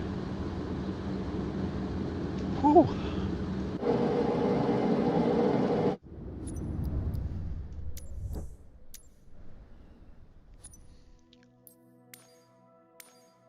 Alright, now the 707 I have flown, it is not easy. It just comes in different livery. There's a few of them. One is the Pan Am one. It's kind of nice, comes with that one. Orbit, Pacifica, World Traveler, Emerald Harbor House, Orbit, passenger, passenger, passenger, passenger. So I guess it also has cargo and passenger varieties.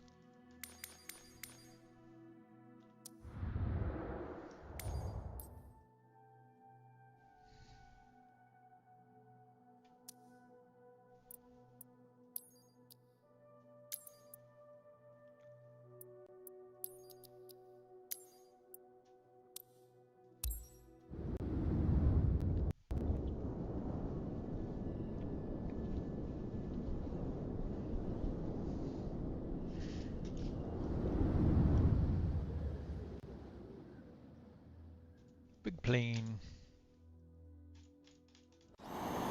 Agani Tower, Summit Delta Sierra Charlie 90 at runway 6 left ready for departure, east departure. So lots of breakers overhead and over here and over there. And it's got a giant, like all kinds of panels here with the engines. The APU stuff is over here. I think this is all fuel.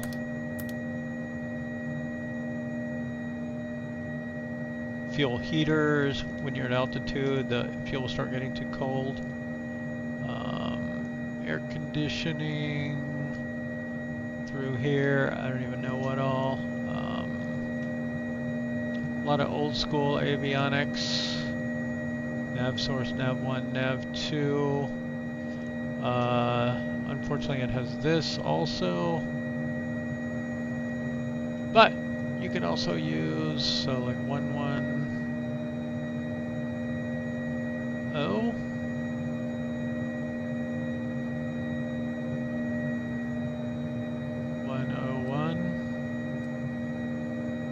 101. It does have an autopilot you can put on. It's really weird. Like you switch the modes here, but it also has a flight director that you switch the modes independently for.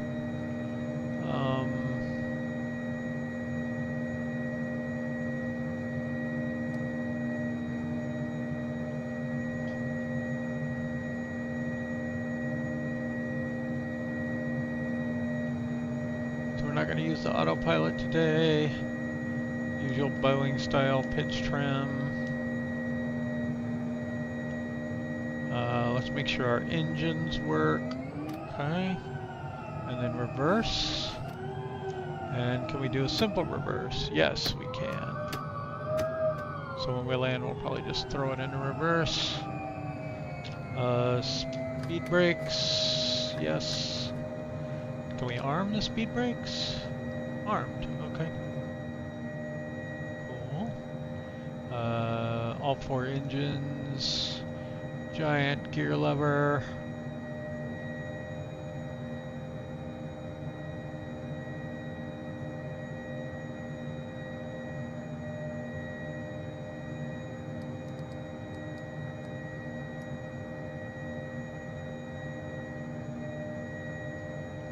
I don't know if it has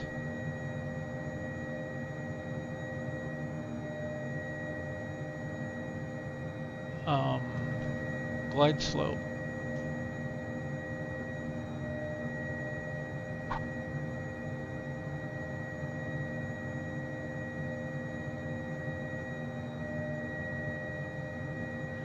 I don't see anywhere that has a typical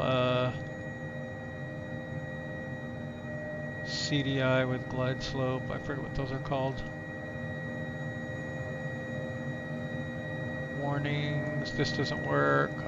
This is your altitude that you dial in and where you set the barometer.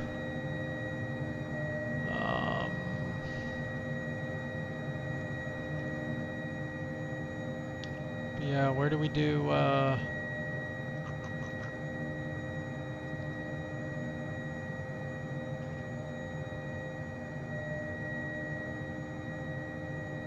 sure where we do glide slope. We'll just have to wing it.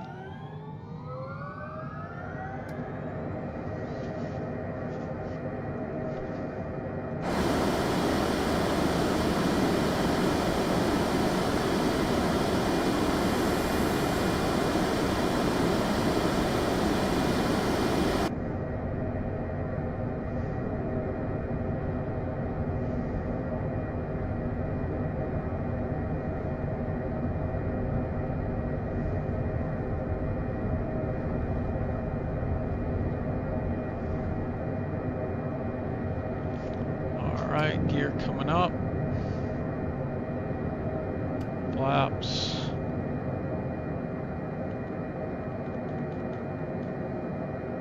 Flaps up over here. Alright, we're gonna have to rapidly pull back on these engines or we're gonna get over speed here. We're already almost 200 knots.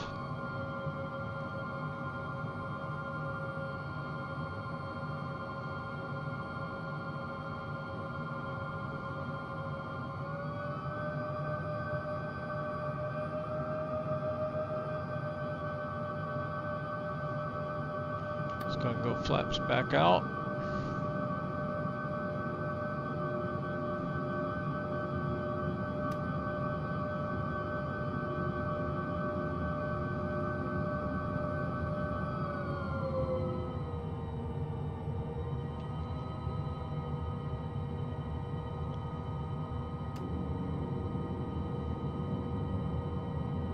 Okay, let's go gear down.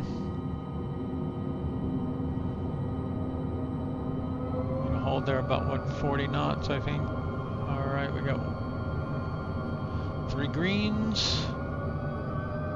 I don't want to get any slower than this.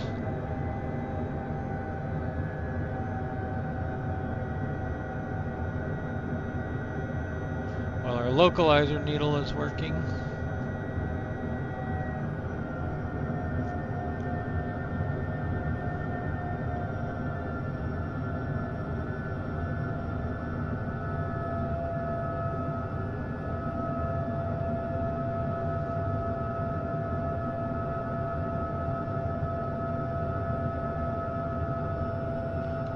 Go full flaps, pull out some power, start descending a little bit, if it'll let me.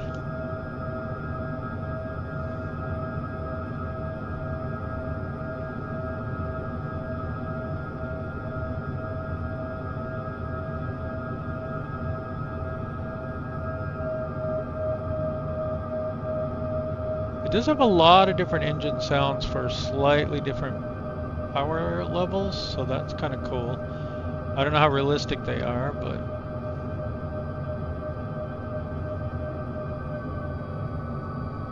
keep pulling little bits of power out. I'd kind of like to slow down to 130. I don't want to pull too much power out all at once and fall out of the sky.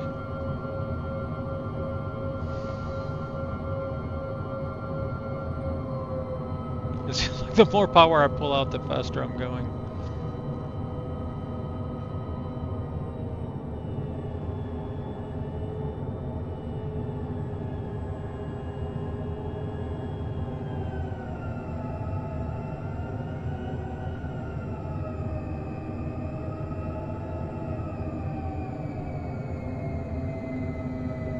Alright, I guess we're doing this approach at 140.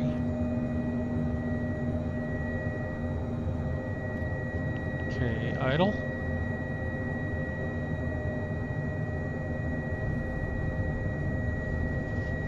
Alright, we're reverse thrust.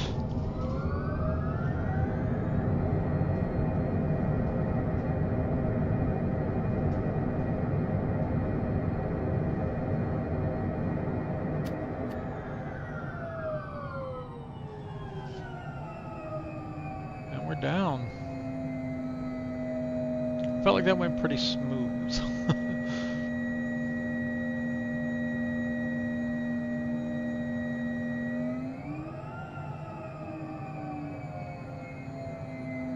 Now we're gonna go up this hill here.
I feel like I'm about to run him over, but I guess that's okay.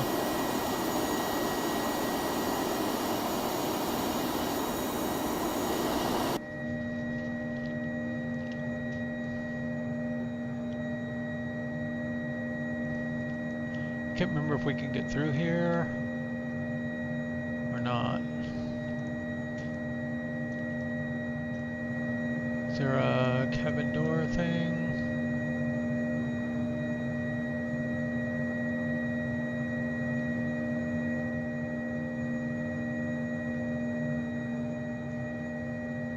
Now we can always go into this guy.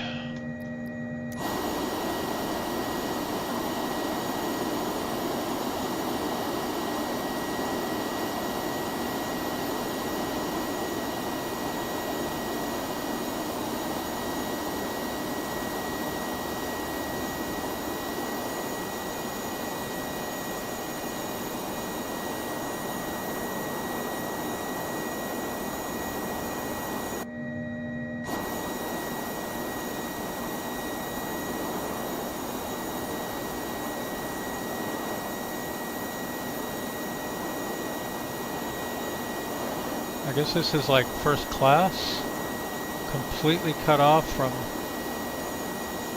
coach.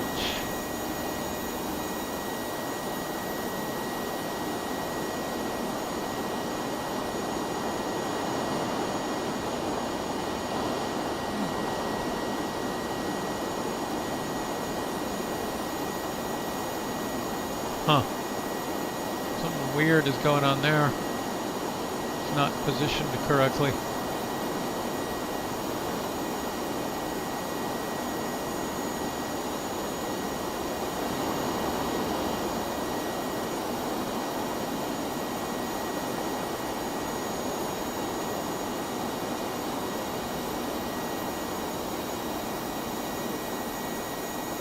There's no way to get in here, and there's no... It's like there's no door either.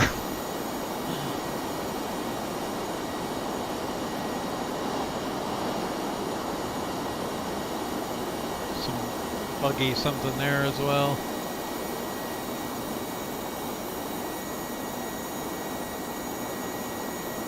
Guess that's the service door. Exit door doesn't seem, well, I can't tell in this mode, right?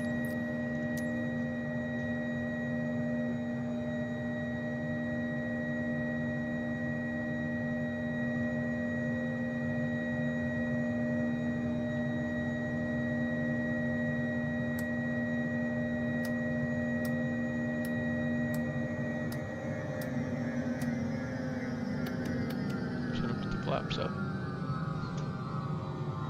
Parking brake is on.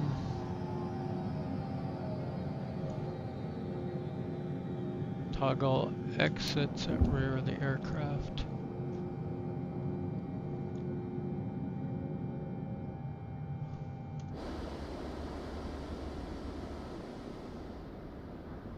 That's not the rear of the aircraft, but that one's open now.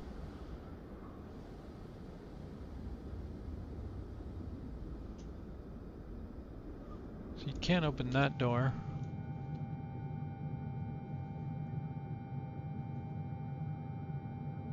Anyway, yeah, it's kind of fun. I did some longer flights in it. That thing has a crazy cruise speed.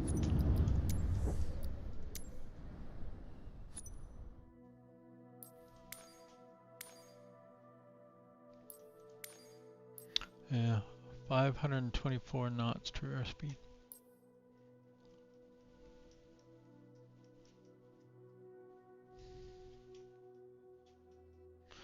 Alright, let's try the 195. Cessna 195 Business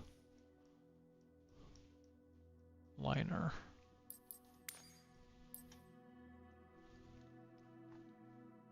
Seems to just come in different colors.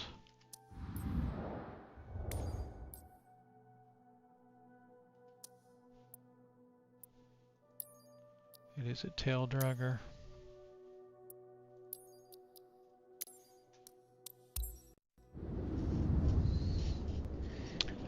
I wish it would just remember what you have entered as your route and just have an easy reset button. I mean, you don't even have to reset it, right? Just pick new source and destination. Agana Tower, Summit Delta Sierra Charlie 90, ready for east departure at runway 6 left. I think I flew this guy. 195, huh?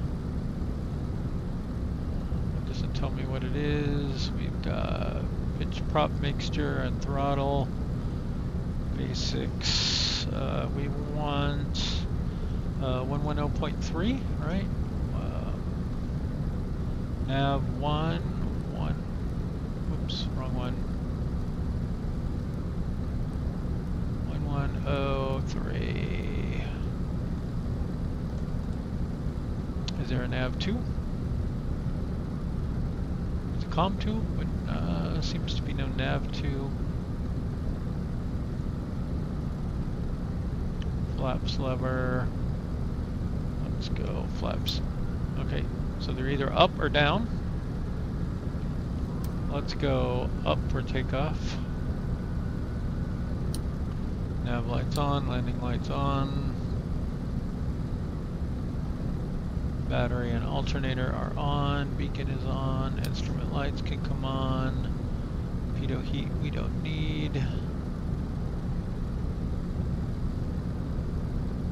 Fuel, basic instruments. I want this to say 65. See if it works. I don't know why none of these are working.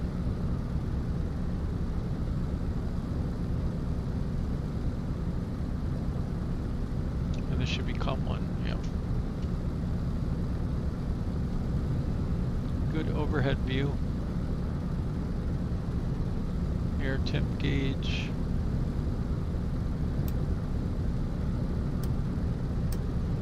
Air, I bet that's an air inlet.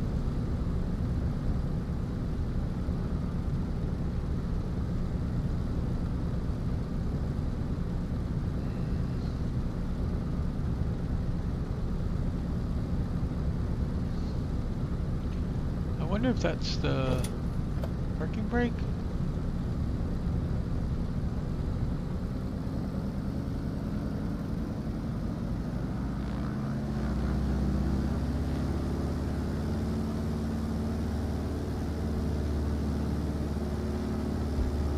Oh, come on.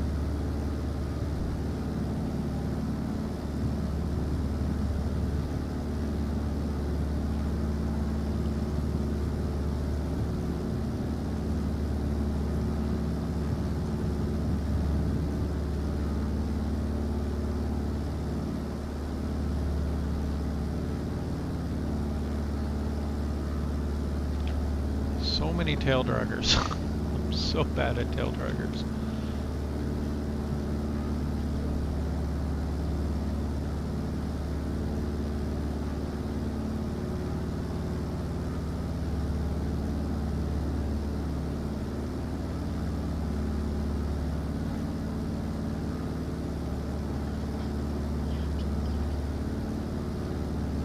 And it's a Businessliner, so we have to find out if it can fly upside down.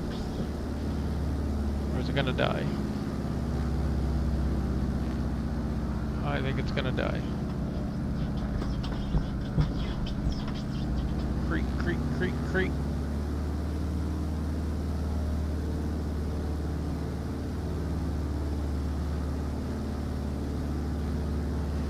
Alright, it has glide slope. Do we have an autopilot? No autopilot. Again, a minimal autopilot would be nice.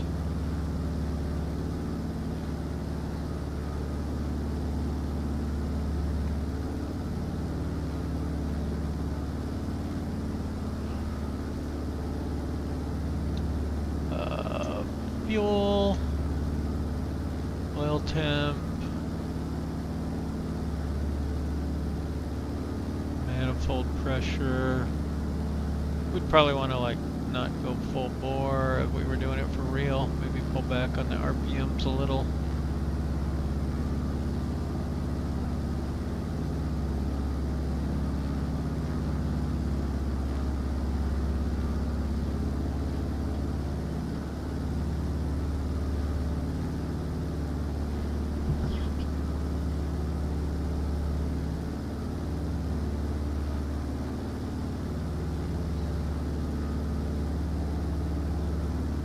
Okay, I want to fly out to the point where my glide slope is above me a little bit, or descend to where the glide slope is above me a little bit.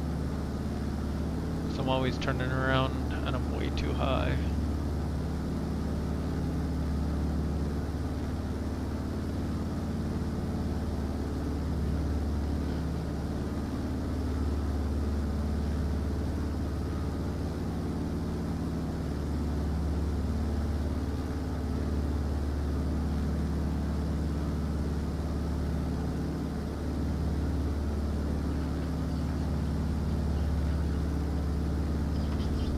The VOR right there. We're not on the VOR right now, but that's where it is.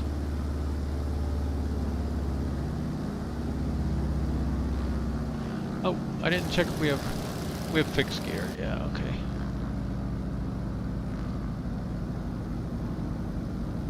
Alright, we are now above the glide slope. Start our descent. Flaps out. There's only one notch of flaps.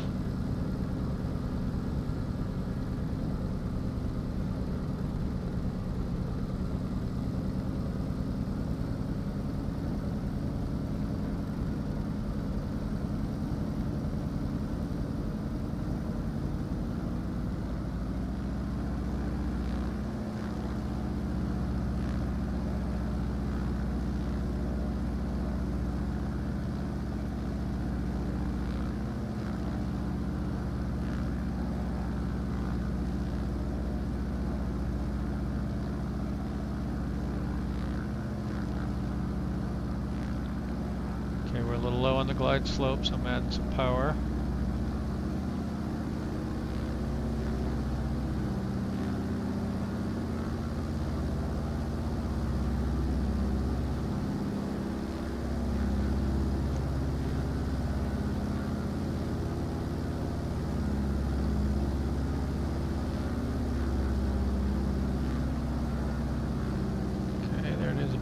400 to 500 feet per minute, probably.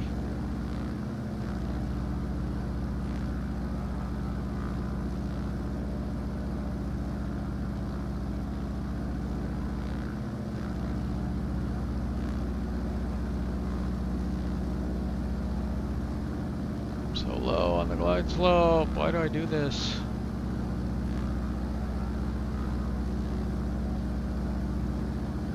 Alright, fixed gear, gears down, flaps are down. Oh, we are doing okay.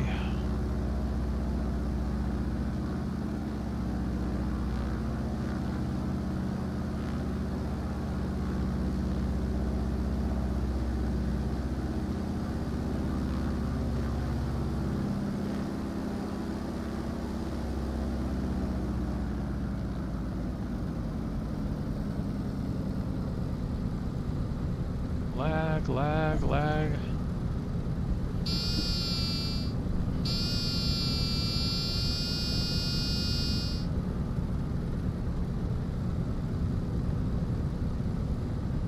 Ugh.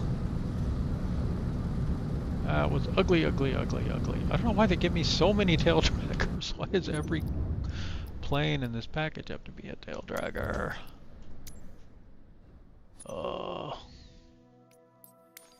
Or so many of them are.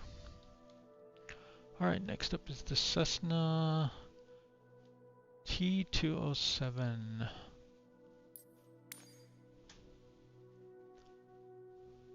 This one I have chosen the 1970s Livery 2, which is called Livery 4. Livery 2, Livery 4. It comes in 3 variants, which you can't see here, but this is the regular one, this is the cargo one, and this is the parachute one. And then within there, there's the different liveries, and this is the what I call the 1970s livery.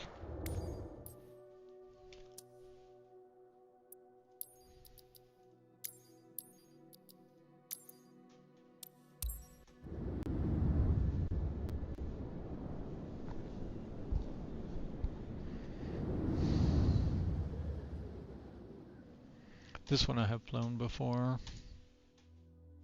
I like it. It's good. Aganya Tower, Summit Delta Sierra Charlie 90 at runway 6 left ready for departure, east departure. Okay, prop mixture, throttle, parking brake, fuel mixture. Off or right. Doesn't have a center one. For some reason you have to kill the fuel to switch the tank. That doesn't seem good. Rudimentary autopilot, ADF. Let's get our frequency in 110.1.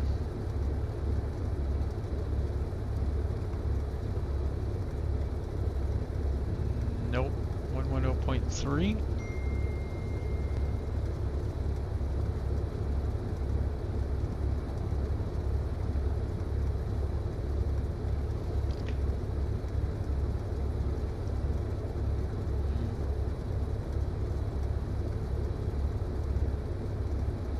Okay, lights.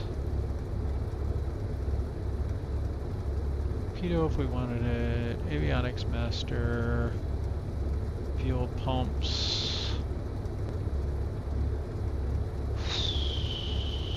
Want to get this into 65. 1103. We need to swap it in.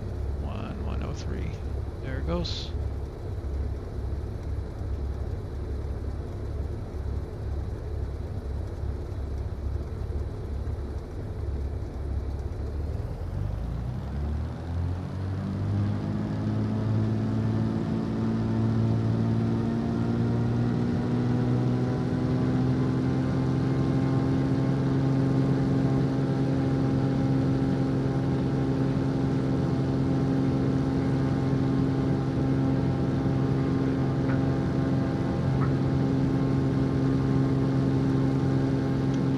That was.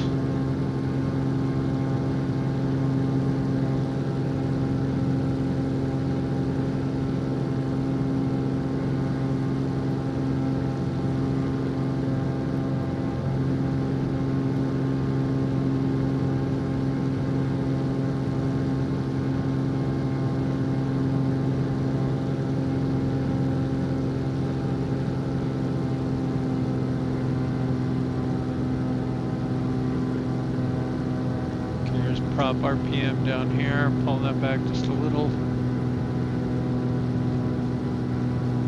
And pulling this back to 30. Get those at the top of the green. Our needles are working. Let's see if our glide slope comes in at all.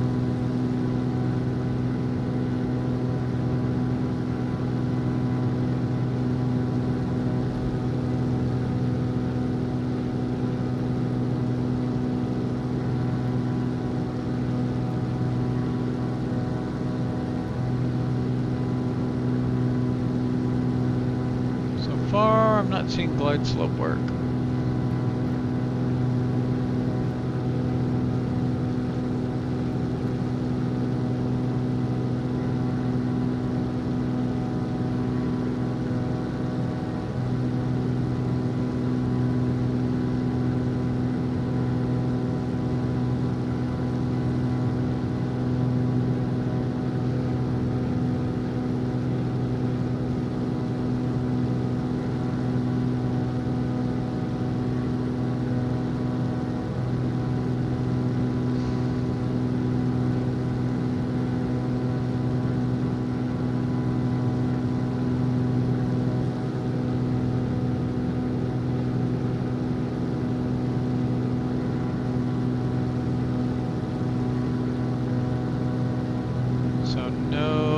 Slope on this one.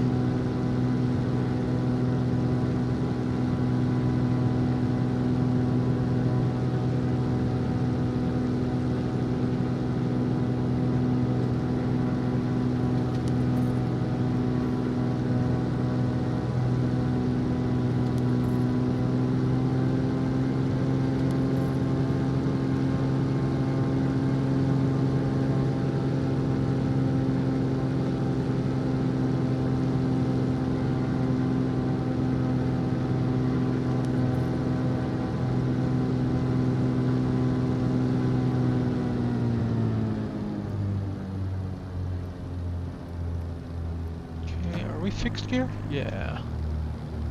Okay. Let's get the flaps down.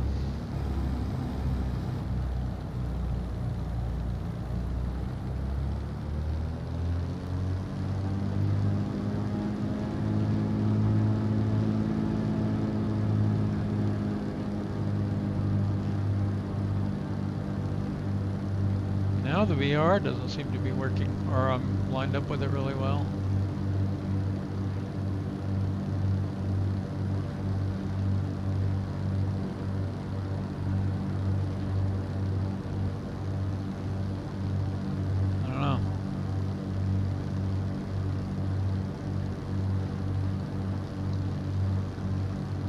To just be dead.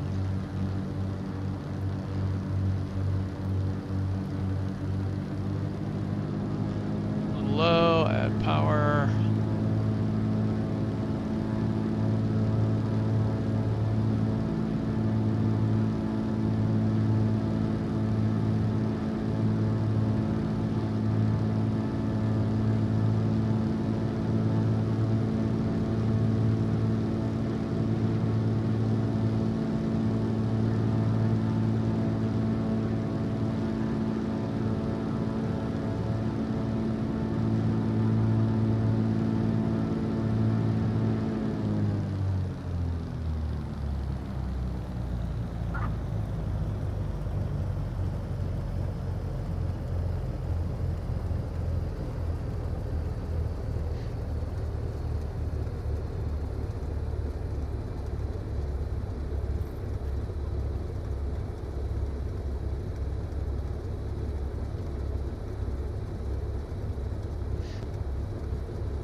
Is the 207.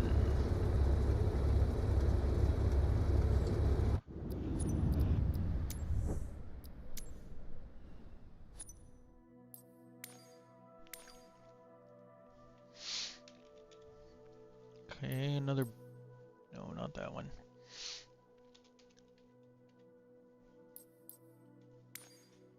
Another pretty big plane, I think.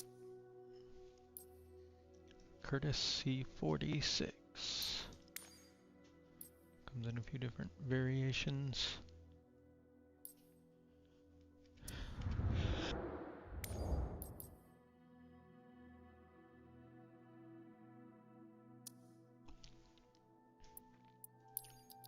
For this one, let's do a straight in flight over to here.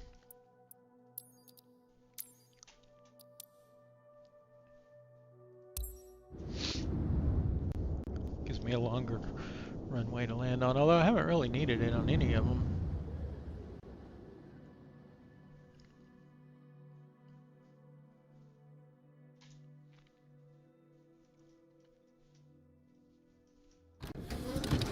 Agana Tower, Summit Delta Sierra Charlie 90, ready for departure to the east at runway 6 left. Ooh, doggy. Super old school. We got radios back here.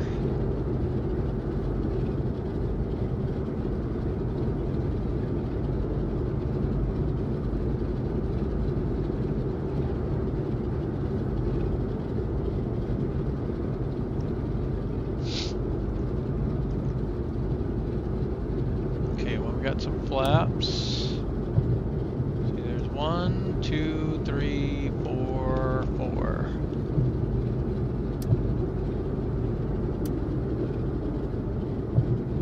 Supercharger. Carb heat, tail wheel lock. Oh, yep. The old cross feed.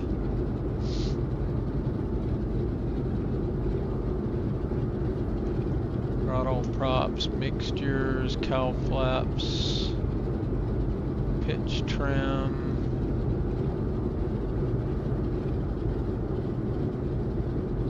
oil radiator flaps,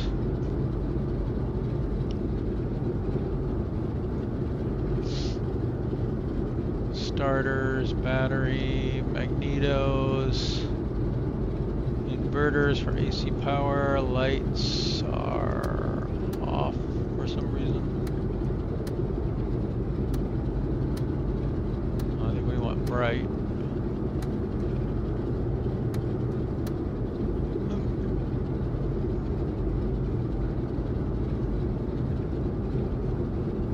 Red overhead panel lights.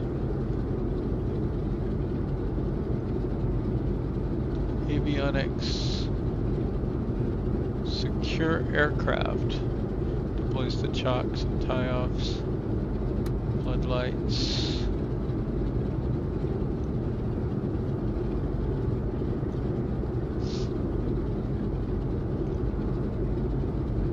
I don't see any like VOR type navigational things. Well, maybe that one. But there's no, yeah, it says VOR even.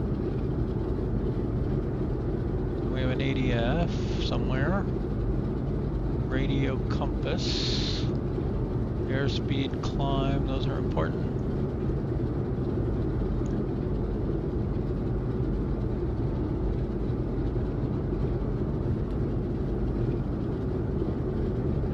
Oxygen flow, pitot heats.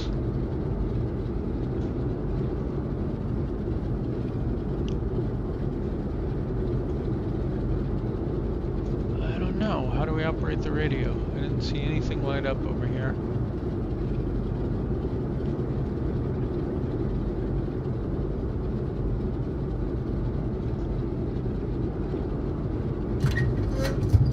Oh, pretty cool. It's like a Jeep. I don't see anything lighting up for how I tune the radios.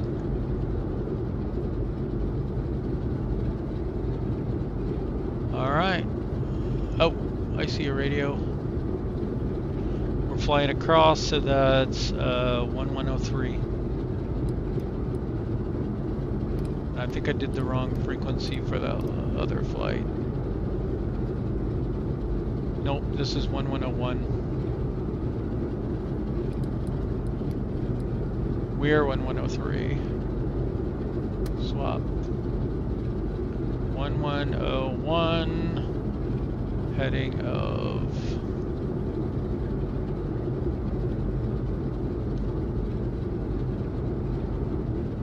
65. Autopilot power.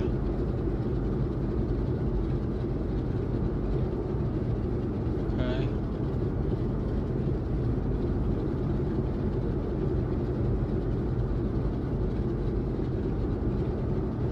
Alright, away we go. Tail dragger, right?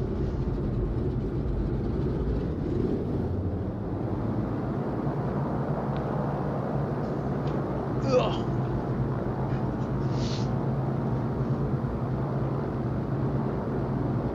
Alright, 40.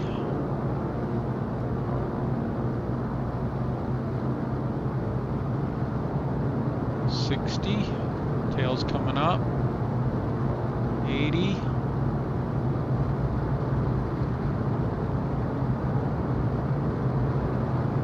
100. Let's rotate. Alright, let's make our approach speed 110 to 100 on the other side. Flaps up. Gear up, I think.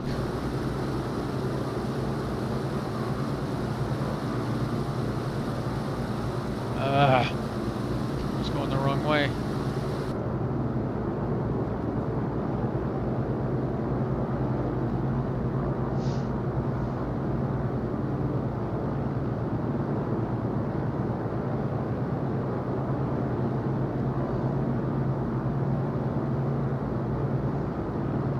So interestingly, that's about flying level.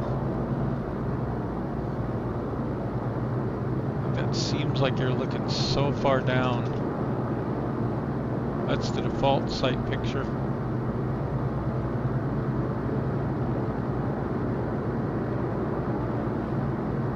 It's the only plane where I have to scooch down in.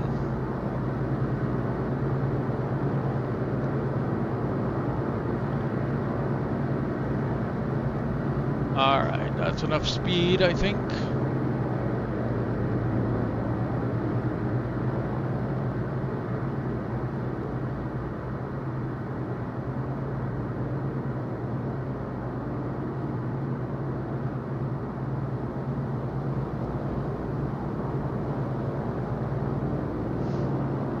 If we took this out of the way, we can see the VOR.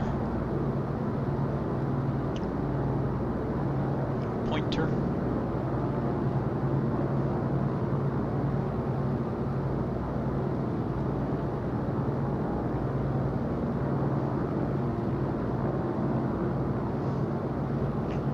Alright, let's get gear down. First notch of flaps. Add some power.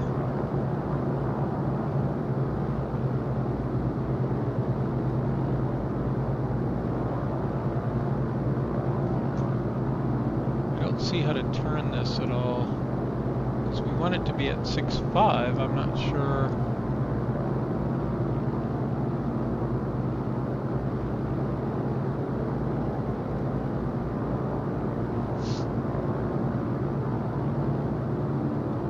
Oh, that might be telling us when we're lined up with it.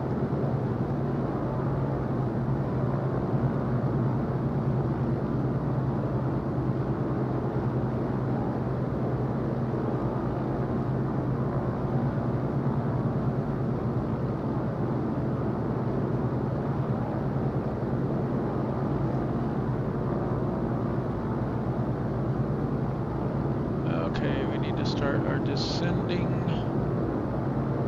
A little more flaps for the descent.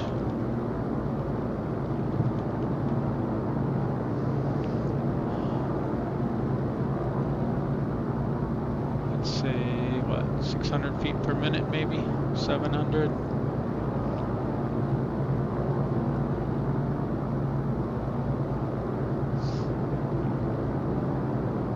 Or 110, that looks pretty good.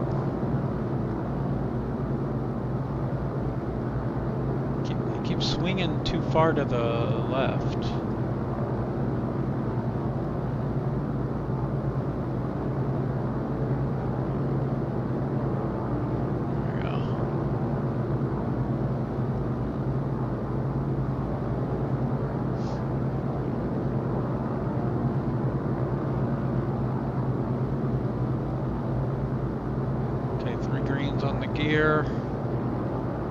flaps are out.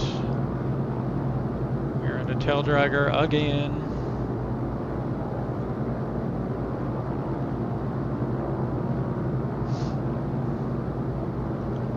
Our CDI looks pretty good.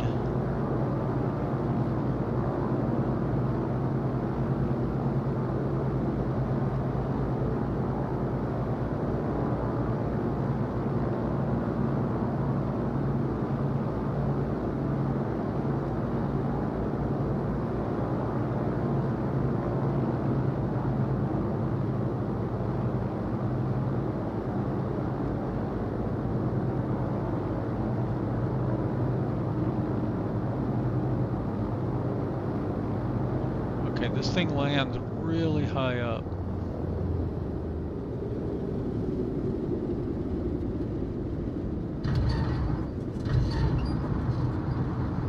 Oh, I think we're on the ground.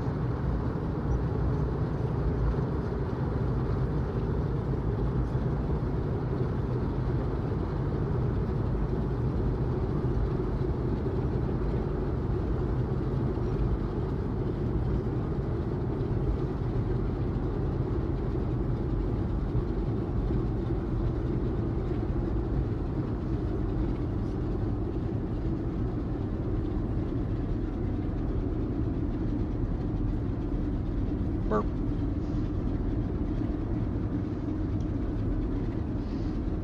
Okay, kind of interesting.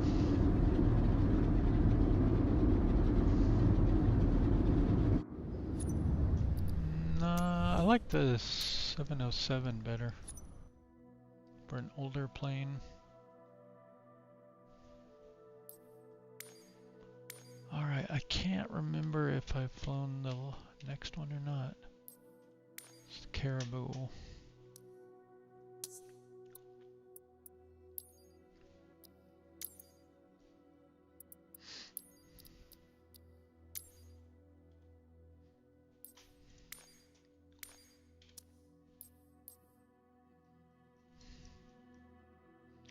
Got a bug in here. No variants. Number of liveries. Like the red and blue.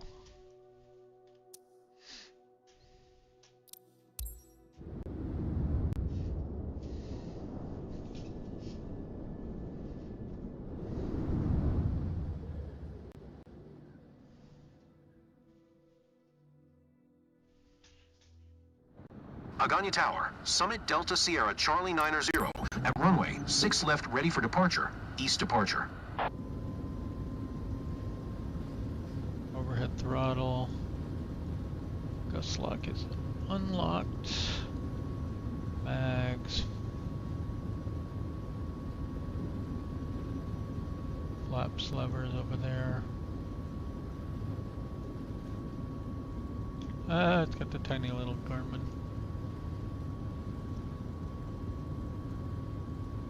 They need a on-off switch for the Garmins. Like I don't necessarily want them in every old plane. Like I get that they would be handy for certain things, right? Parking brake off. Whew, I don't know if I want to go through everything here.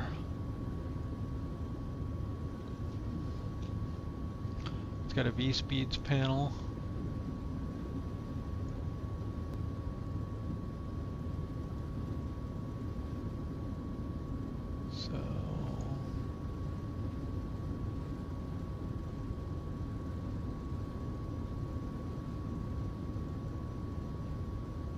Flap limit all the way down to 80. Nav GPS switch. Altimeter. Airspeed, I guess. 100 knots, 200 knots.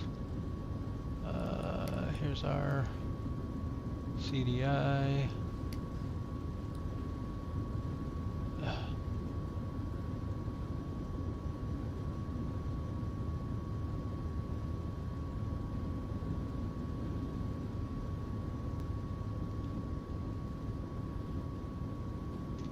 guess we can put, what was it here?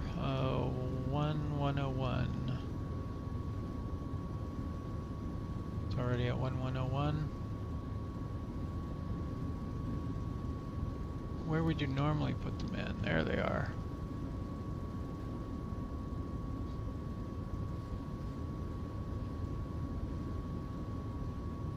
Huh, 1101 is 09.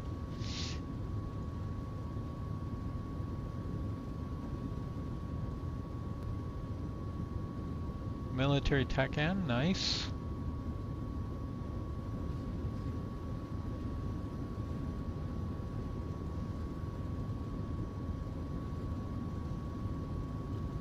Landing gear.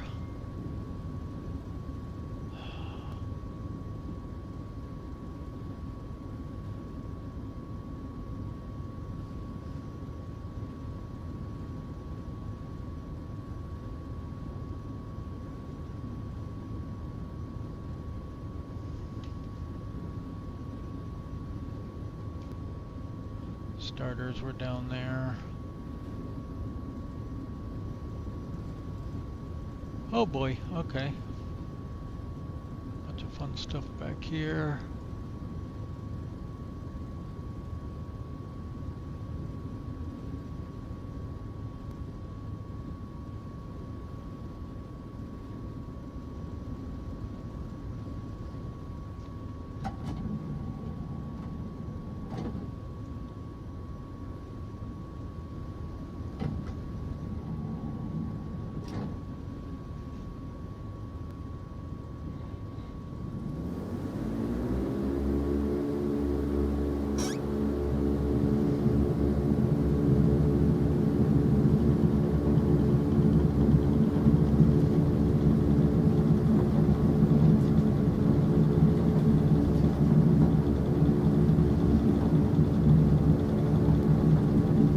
That thing telling me right there.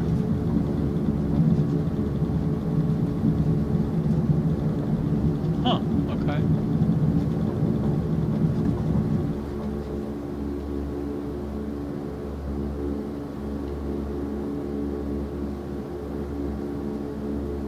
The short field approach speed flaps 40%. I guess that's how fast you want to go then.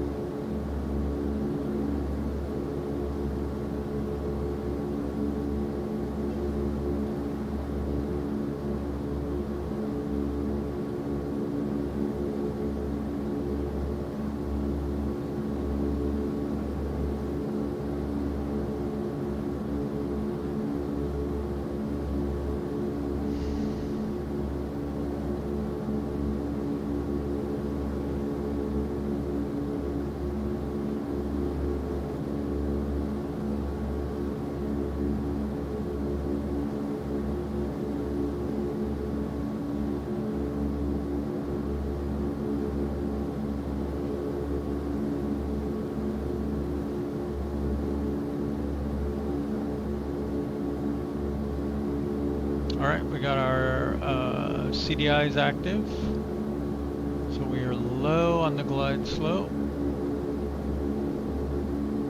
but we actually want to stop climbing, I think.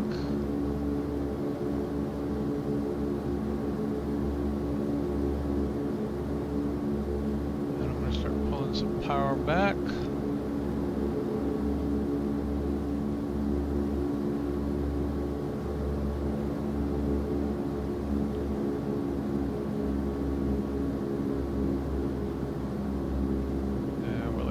Needle to start deflecting.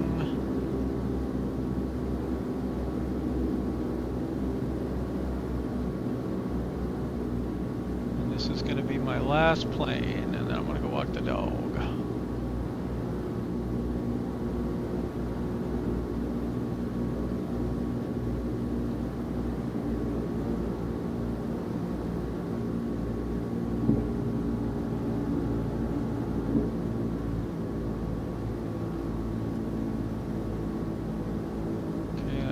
Notch of flaps. Second.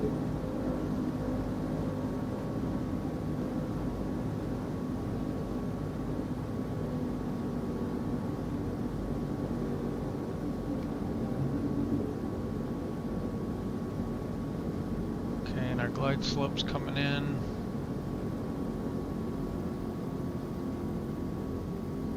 I think about 500-600 feet per minute should be more than plenty. Probably more like 4 to 5.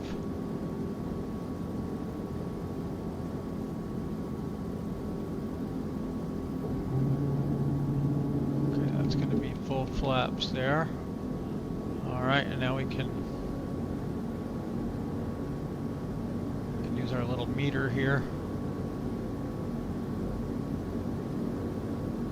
So which notch you use depends on your weight, apparently.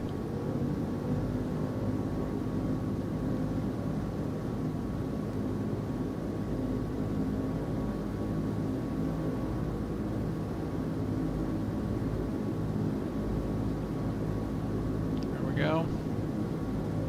Let's assume we're whatever that is.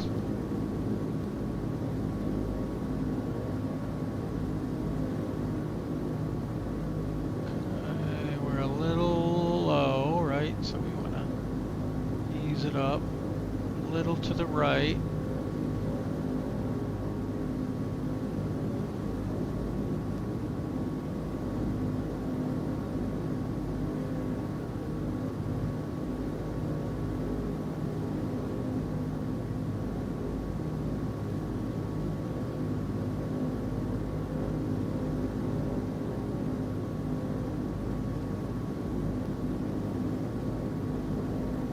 Let's just try to ride this in.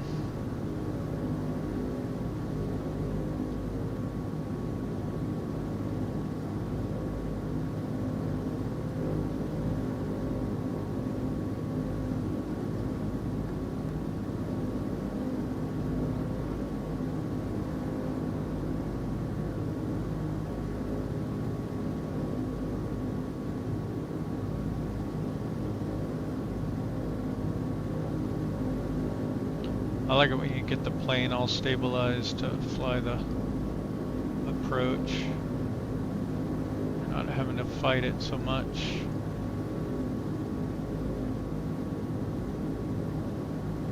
This one was really easy to get stabilized.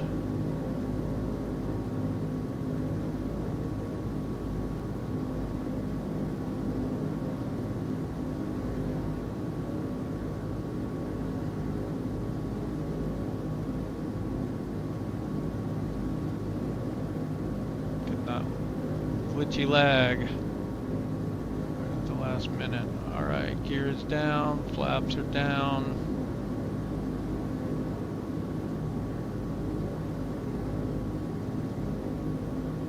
We're a little fast.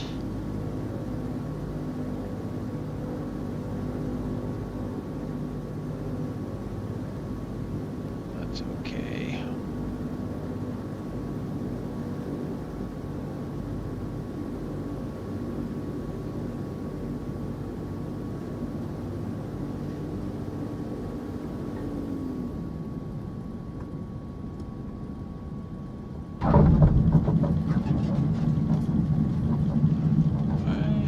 Thrust. Yeah, we made this short turnoff, which it says not to use.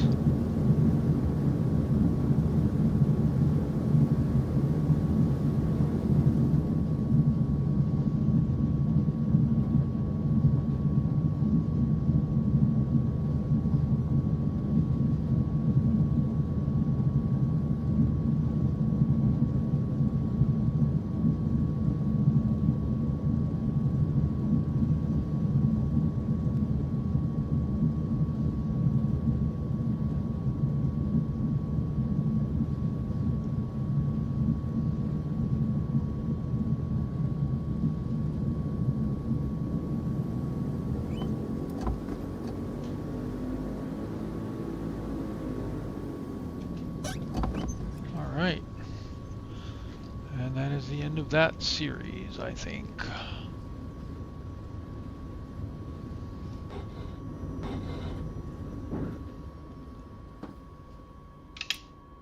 Mags off. And then if we remembered where it was, we could get the avionics off and all that fun stuff.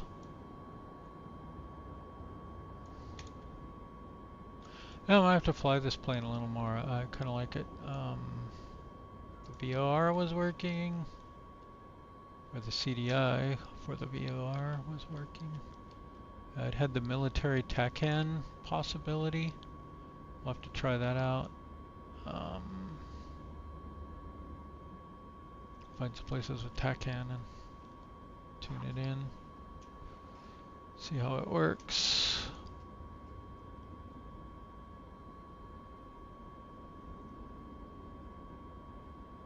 That looks like it'll even track GPS.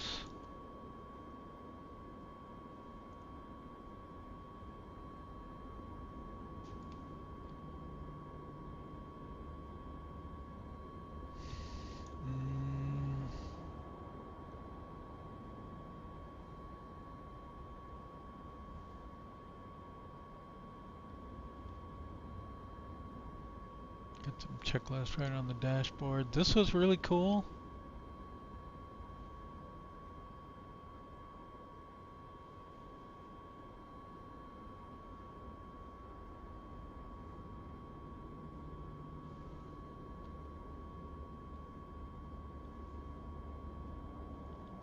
Troop jump. Jump.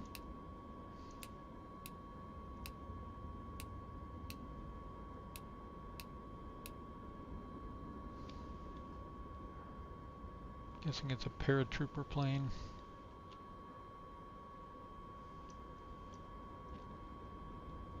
Because it has the TACAN and the troop jump.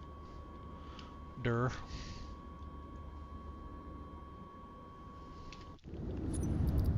Alright. Fun one. And it's not a tail dragger. Alright, we'll catch y'all later. Bye.